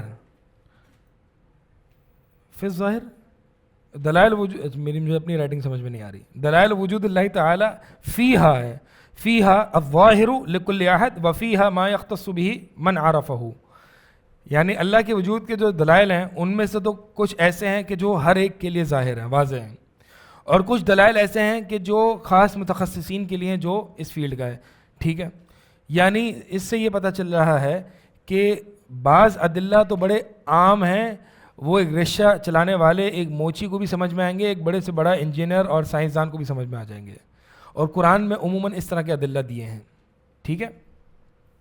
اب کچھ ادلہ ایسے ہیں کہ جو شاید مثال کے طور پہ میں نے کل دکتور فاضل سامرائی کا جو الحاد سے رجوع تھا، وہ جو کیفیت وہ کیا تھی، کیا وجہ بنی تھی، وہ مچھر کی انڈے دینے کی باریکیاں اس کو معلوم کرنا. اب یہ جو اس کو جانتا ہے وہی معلوم کر سکتا ہے، ٹھیک ہے.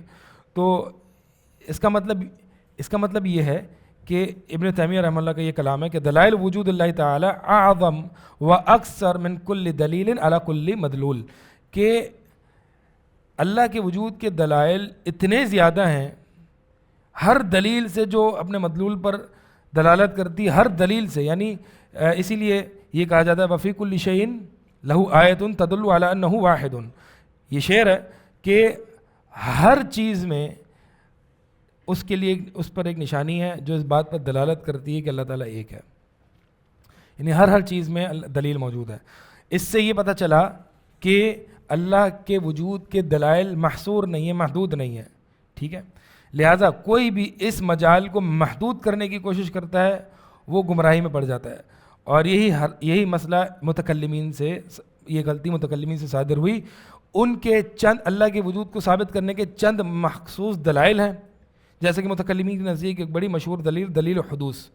اب وہ کیا ہے اس کو الگ وہ ہے، لیکن بات یہ ہے کہ وہ اور دلیل حدوث بھی جس طریقے سے وہ اللہ کے وجود کو ثابت کرتے ہیں وہ کیفیت بھی بڑی پیچیدہ اور عجیب و غریب ہے. تو وہ یہ کہتے ہیں کہ جو اس طریقے سے اللہ کو وجود کو مانے گا وہی مومن ہے، جو اس طریقے سے نہیں مانے گا وہ مومن نہیں ہے. تو یہ جملہ ان پر گویا کہ ایک رد ہے کہ اب کچھ لوگ ہیں اس کو ایک ایسی چیز دیکھ کے اللہ کا وجود ثابت ہو جاتا ہے جو شاید دوسرے کے لیے یہ مفید نہیں ہو. ٹھیک ہے, تو اللہ کا وجود جو ہے, اللہ کے وجود کے ادلہ کچھ تو بہت ظاہر ہیں اور کچھ جو ہے وہ اس کے ساتھ خاص ہے جو اس فیلڈ میں ہے. دوسرا پڑھیں. إثبات وجود الله يكون بالأدلة الشرعية وهي نوعان سمعية وعقلية. اللہ کے وجود کو جو ثابت کیا جائے گا وہ ادلہ شرعیہ سے کیا جائے گا, اور ادلہ شرعیہ دو طرح کا ہے, ایک سمعیہ اور ایک عقلیہ. کیا مطلب ہے اس کا؟ یعنی اللہ کے وجود کو ثابت شرعی دلائل سے کیا جائے گا. سوال یہ پیدا ہوتا ہے کہ شرعی دلائل کیا ہوتے ہیں؟ اس کا جواب یہ کہ شرعی دلائل دو طرح کے ہوتے ہیں. ایک وہ کہ جس تک عقل ابتداءً جس تک نہیں پہنچ سکتی تھی. ٹھیک ہے, جیسے کہ اللہ تعالیٰ نے 6 دنوں میں آسمان اور زمین کو پیدا کیا ہے. اب یہ 6 دن میں پیدا کیا, کیا یہ عقل اس تک پہنچ سکتی تھی؟ اگر وہی نہ ہوتی تو عقل اس کو ثابت کر سکتی تھی, تو اس کو کہتے ہیں سمعیہ. یہ خالص خبر پر, وحی پر موقوف ہے. اچھا, دوسرے جو دلائل شرعیہ ہوتے ہیں وہ عقلی ہوتے ہیں. اس کا مطلب یہ ہے کہ اگر قرآن حدیث یہ دلیل نہ بھی دیتی تو عقل اس کی طرف دلالت کرتی ہے, عقل اس طرف دلالت کرتی ہے. جیسے کہ مخلوق کی دلالت خالق پر. اب یہ ام خلقوا من غیر شیء ام هم الخالقون, کہ کیا یہ بغیر کسی چیز کے پیدا ہو گئے یا انہوں نے خود اپنے آپ کو پیدا کر لیا. ام خلق السماوات والارض بل لا یوقنون, یا انہوں نے آسمان و زمین کو پیدا کیا. اب یہاں پہ 3 باتیں ہیں, یہاں پہ 3 باتیں ہیں. 3 اللہ تعالیٰ نے جو طریقہ استعمال کیا ہے کہ 3 آپشنز ہیں. ام خلقوا من غیر شیء, سم تھنگ فرام نتھنگ, یعنی شیء من لا شیء, یہ محال ہے. دوسرا ام ہم الخالقون, یعنی یا انہوں نے اپنے نفسوں کو خود پیدا کیا. یہ بھی محال ہے کیونکہ اس میں وجود اور عدم وجود بیک وقت لازم آئے گا. ایک بندہ اپنے آپ کو پیدا کر رہا ہے تو اس کا مطلب کیا ہے کہ وجود تھا اور نہیں بھی تھا, تبھی تو پیدا کر رہے ہیں. یہ جو ہے وہ نقیضین ہے جو کہ کبھی جمع نہیں ہو سکتے. اچھا, تیسرا آپشن کیا ہے؟ ام خلق السماوات والارض, یا تو انہوں نے آسمان اور زمین کو پیدا کیا, یعنی ایک مخلوق نے دوسری مخلوق کو پیدا کیا. اس سے بھی جواب نہیں ملے گا. پھر سوال یہ پیدا ہوگا کہ پھر اس کو کس نے پیدا کیا, پھر اس کو کس نے پیدا کیا.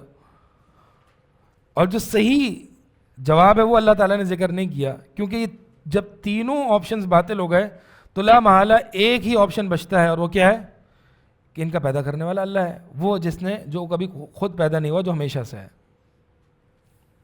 اب یہ عقلی دلیل ہے, یہ عقلی دلیل ہے اللہ کے وجود کو ثابت کرنے کی. لیکن یہ کس نے ہمیں بتائی ہے؟ قرآن نے. تو اس کا مطلب یہ ہے کہ قرآن میں عقلی دلائل بھی ہیں, سمعی دلائل بھی ہیں. اسی لیے ان عقلی دلائل کو شرعی دلائل کہا جاتا ہے, کیونکہ قرآن حدیث نے اس کی طرف ہمیں رہنمائی کی ہے. اب یہاں پہ ایک بہت بڑا فرق متکلمین, اہل بدعت اور اہل سنہ میں آپ کو ملے گا, اور وہ کیا ہے؟ اہل سنہ کہتے ہیں کہ بھائی وہی دلائل استعمال کرو نا جو اللہ تعالیٰ نے قرآن میں عقلی دلائل دی ہیں. کیا ہمارا اس پر ایمان ہے کہ اللہ تعالیٰ نے الہیات, ایمانیات کو ثابت کرنے کے لیے سب سے احسن اور اچھے عقلی دلائل دیے ہیں؟ جی ہاں, ایمان ہے. جب وہ دیے تو پھر یہاں وہاں کے فلسفی دلیل کی طرف کیوں جاتے ہو؟ صحیح ہے. وہ کہتے ہیں متکلمین, نہیں اللہ تعالیٰ, اصل مسئلہ یہ ہے. متکلمین کیا کہتے ہیں, اور یہ بات مفتی شمائل نے مناظرے میں سب سے پہلے کہی تھی, کیا کہ یہ چونکہ ملحد ہے, یہ ہماری کتاب کو نہیں مانتا, لہٰذا میں کتاب کے علاوہ سے ایک دلیل لا کے اس کو اللہ کے وجود کو ثابت کروں گا. اب اس میں ایک بہت بڑا بلنڈر اور بہت متکلمین کا بہت بڑا گمراہ کن اصول موجود ہے, اور وہ کیا ہے کہ قرآن میں عقلی دلائل نہیں ہیں کہ جو کسی ملحد کو دیے جائیں.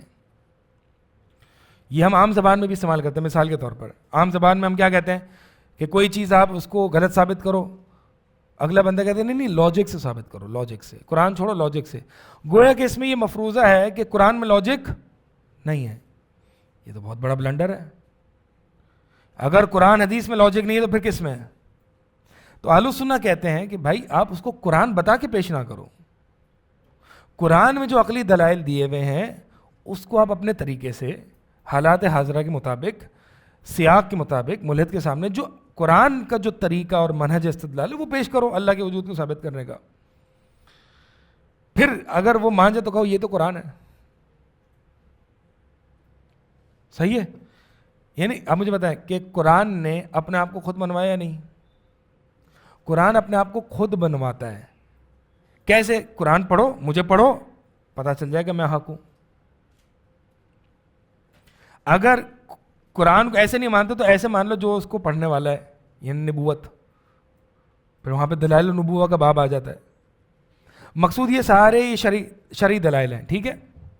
اب متکلمین کہتے ہیں کہ نہیں، ہم یہ قرآن کے ادلہ نہیں دے سکتے کیونکہ اس سے دور لازم آ جاتا ہے کہ جس چیز کو ثابت کر رہے ہیں اسی سے دلیل دے رہے ہیں.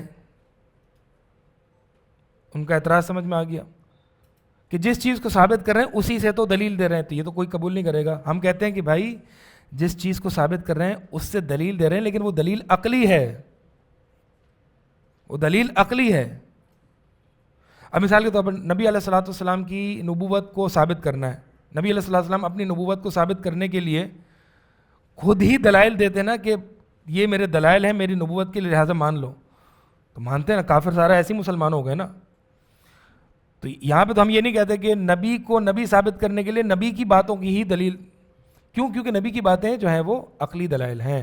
لہٰذا یہ اہل سنہ کا طریقہ ہے کہ اللہ کے وجود کو ثابت کرنے کے لیے شرعی دلائل دیے ہیں. شرعی دلائل جو ہیں وہ سمعی اور عقلی. ٹھیک ہے. تو جو اور دوسرا اس میں چلیں اس پہ آگے انشاءاللہ بات ہو جائے گی. تو اس بحث کا خلاصہ یہ ہے کہ جو کہ اگلا جملہ ہے پڑھیں. اس بحث کا خلاصہ کیا ہے؟ اگلا جملہ. ہاں، الادلۃ العقلیہ لیست قسیما للادلۃ النقلیہ، کہ جو عقلی دلائل ہیں وہ نقلی دلائل کا کوئی علیحدہ سے قسم نہیں ہے. ٹھیک ہے. انہیں ایک ہے نقل. نقل کس کو کہتے ہیں؟ وحی کو. نقل میں عقلی دلائل بھی ہیں اور سمعی خبری دلائل بھی ہیں. متکلمین کہتے ہیں کہ ایک ہوتے ہیں عقلی دلائل، ایک ہوتے ہیں نقلی دلائل. ہم ملحد کو سے مناظرہ کرتے وقت ملحد کو قائل کرنے کے لیے ہم نقلی دلائل نہیں دیں گے، عقلی دلائل دیں گے. ہم کہتے ہیں اس کا مطلب تم یہ مانتے ہو کہ نقل میں عقل نہیں ہے، اور ان کا نقل عقل کا مسئلہ پرانا ہے جو ہم نے کل اس پہ بات کی تھی. تو لہٰذا اب جس طریقے سے وہ اللہ کے وجود کو ثابت کرتے ہیں نا، وہ ایسا پیچیدہ طریقہ ہے، اس کی بھی میں تفصیل میں نہیں جا رہا، نہ وقت ہے، جس کا خلاصہ یہ ہے کہ وہ بڑا پیچیدہ طریقہ ہے. اور اس طریقے کو ماننے کی وجہ سے اب دلیل حدوث تغیر، یعنی ہر چیز حادث ہوتی ہے اور ہر حادث کا محدث ہوتا ہے. ہر حادث کا محدث، یہ ایک عام سنی دلیل ہے، یہ ہماری دلیل ہے. وہ اس دلیل میں پیچیدگیاں پیدا کرتے ہیں. وہ جوہر اور عرض اور صفات میں جو ہے وہ تبدیلی اور حدوث ثابت کرتے ہیں، پھر جوہر میں اور عرض میں تبدیلی ثابت کر کے اجسام میں تبدیلی ثابت کرتے ہیں، پھر اجسام میں تبدیلی ثابت کر کے کہتے ہیں کہ اجسام حادث ہیں، لہٰذا ان اجسام جو کہ حادث ہیں ان کا بھی محدث ہونا چاہیے. اور پھر اللہ تعالیٰ کی صفات خبریہ اور فعلیہ کا انکار کر دیتے ہیں، کیونکہ اس فعل سے حدوث لازم آتا ہے جو ان کے نزدیک جو حدوث انہوں نے ڈیفائن کیا. اور پھر چونکہ ان صفات سے حدوث لازم آتا ہے لہٰذا اللہ تعالیٰ کی ان صفات کی تعویل کی جائے. یہ پورا ان کا مقدمہ ہے جو میں نے بہت ہی اختصار انداز میں ذکر کیا ہے، اور مجھے امید ہے کہ نہیں سمجھ میں آیا ہوگا. کوئی مسئلہ نہیں، انشاءاللہ آگے چلتے ہیں. آسان سی بات یہ ہے کہ قرآن کے ادلہ جو کہ عقلی ادلہ ہیں وہ احسن اور افضل ہیں. یہ میرا اور آپ کا کام ہونا چاہیے کہ ملحدوں کو قرآن سے ادلہ پیش کیسے کیے جائیں. صحیح ہے. اب مثال کے طور پر اقیم الصلاۃ قرآنی دلیل ہے نا نماز قائم کرنے کی. ٹھیک ہے. اور بھی قرآن نماز قائم کرنے نماز کی فرضیت کے، لیکن جب آپ کسی کو نماز کی دعوت دیتے ہیں تو یہ تو نہیں کہتے اقیم الصلاۃ. اس اقیم الصلاۃ کو اچھے طریقے سے سیاق کے مطابق اس کو رغبت دیتے ہیں، حدیثیں سناتے ہیں، نماز کی فضیلت کے متعلق وعید سناتے ہیں، یہ سب پورا پیکج دیتے ہیں نا. تو بس یہی بات ہے کہ ادلہ نقلی ہی دیے جائیں گے کسی ملحد کو قائل کرنے کے لیے، لیکن وہ ایسے پریزنٹ کرنا ہوتا ہے کہ جو ایک احسن انداز ہوتا ہے اور سیاق کے مطابق ہوتا ہے۔ اگلا کیا ہے، پڑھیں۔ دلالة الشرع ليست موقوفة على العلم بصدق الخبر بل هي بصدق المخبر، ہاں بصدق المخبر بل هي أدلة عقلية في ذاتها۔ یہ اسی چیز کی وضاحت ہے، دلالت الشرع یعنی شرعی ادلہ جو ہیں وہ کوئی مخبر کی صداقت پر موقوف نہیں ہیں، بلکہ یہ ادلہ نقلی عقلیہ فی ذاتہا، یعنی یہ اصل میں وہی متکلمین کا مقدمہ ہے جو ہم نے بھی ذکر کیا، اس پر رد ہے۔ چلے آگے چلیں۔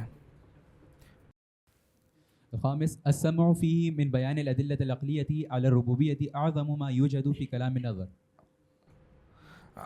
اضعاف، یہ ابن تیمیہ رحمہ اللہ کی عبارت ہے۔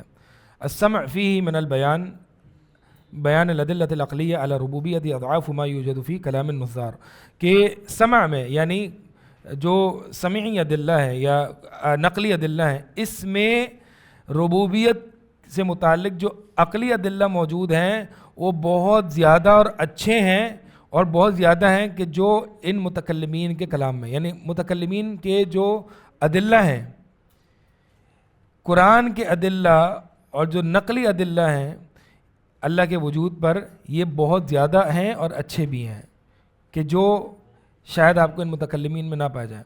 آج آپ دیکھیں گے جدید جو الہاد کا رد کرنے والا پر ہے نا، وہ ان کو عربی بھی نہیں آتی، وہ جو ہے وہ جی تحافظ فلاسفہ سے، تحافظ ابن رشد سے کی کتاب ہے، وہاں سے اس کے ترجمے سے نکالیں گے، غزالی کی کتابوں سے نکالیں گے، رازی کی کتابوں سے نکالیں گے، اور ایسا بیڑا غرق کریں گے۔ ایک تو رازی کی صحیح بات بھی نہیں ثابت کریں گے، وہ تو اچھا ہی نہیں کر رہے، ورنہ تو اور مسئلہ پیدا ہو جاتا۔ تو عجیب و غریب قسم کے جو ہے نا لوگ حرکتیں کر رہے ہیں اس میں۔ تو بات یہ ہے کہ بھائی تم یہاں وہاں کیوں جا رہے ہو؟ اللہ کے وجود کے ادلہ قرآن حدیث میں دیکھو کیسے ہیں، ایسے احسن انداز میں قرآن حدیث میں جو اللہ کے ادلہ ہیں۔ اب ہمارا مسئلہ یہ ہے کہ ابھی تک ہم نے اللہ کے وجود کے ادلہ طریقے سے پڑھے نہیں، جس سے آپ کو ایک یہ بات میں نے عمدن اس بحث کو آگے رکھا۔ الہاد کے مسئلے میں اصل موضوع یہ نہیں ہے، میں نے یہ شروع میں بتایا تھا، اصل موضوع کیا سمجھا جاتا ہے؟ اللہ کے وجود کے ثابت کر دو۔ حالانکہ ابھی میں نے کوئی وہ ادلہ پورے دورے میں ابھی تک ذکر نہیں کیا، ابھی صرف ایک کیا، وہ ام خلقوا من غیر شیء یا پھر دلیل فطرت، تفصیل سے اس پہ بات نہیں کی، یہ بتانے کے لیے کہ الہاد کا موضوع صرف یہ نہیں ہے، ٹھیک ہے؟ باقی اللہ کے وجود کو ثابت کرنے کا طریقہ اگر ہماری اضافی کلاس لگ جاتی ہے تو انشاءاللہ 2 موضوعات ذکر کرنا ہے، ہاں 2 موضوعات ذکر کرنا ہے اگر لگ جاتی ہے۔ ایک اللہ کے وجود کے دلائل، یہ تو ابھی منہج پڑھا ہے نا، ادلہ کا منہج، تو یہ ایک بہت بڑا ایک پہلو ہے جو کہ ہم نے اس میں کور نہیں کیا، اور وہ یہ کہ اللہ کے وجود کے دلائل کیا کیا ہیں، اور پھر ملحدین کے جو 2-3 بڑے شبہات، جیسا کہ میں نے بتایا نظریہ تطور اور مسئلہ شر، یہ 2-3 بڑے شبہات ہیں کہ جس پر الہاد کا پورا مقدمہ قائم ہے، اس کو کیسے حل کرنا ہے۔ تو اشارہ بھی دے دیا کہ بس کریں آپ، تو ٹھیک ہے انشاءاللہ ہم جتنا ہو سکا اتنا ہم نے کر دیا، باقی اگر کچھ اضافہ ہوگا تو انشاءاللہ آپ کو بتا دیا جائے گا۔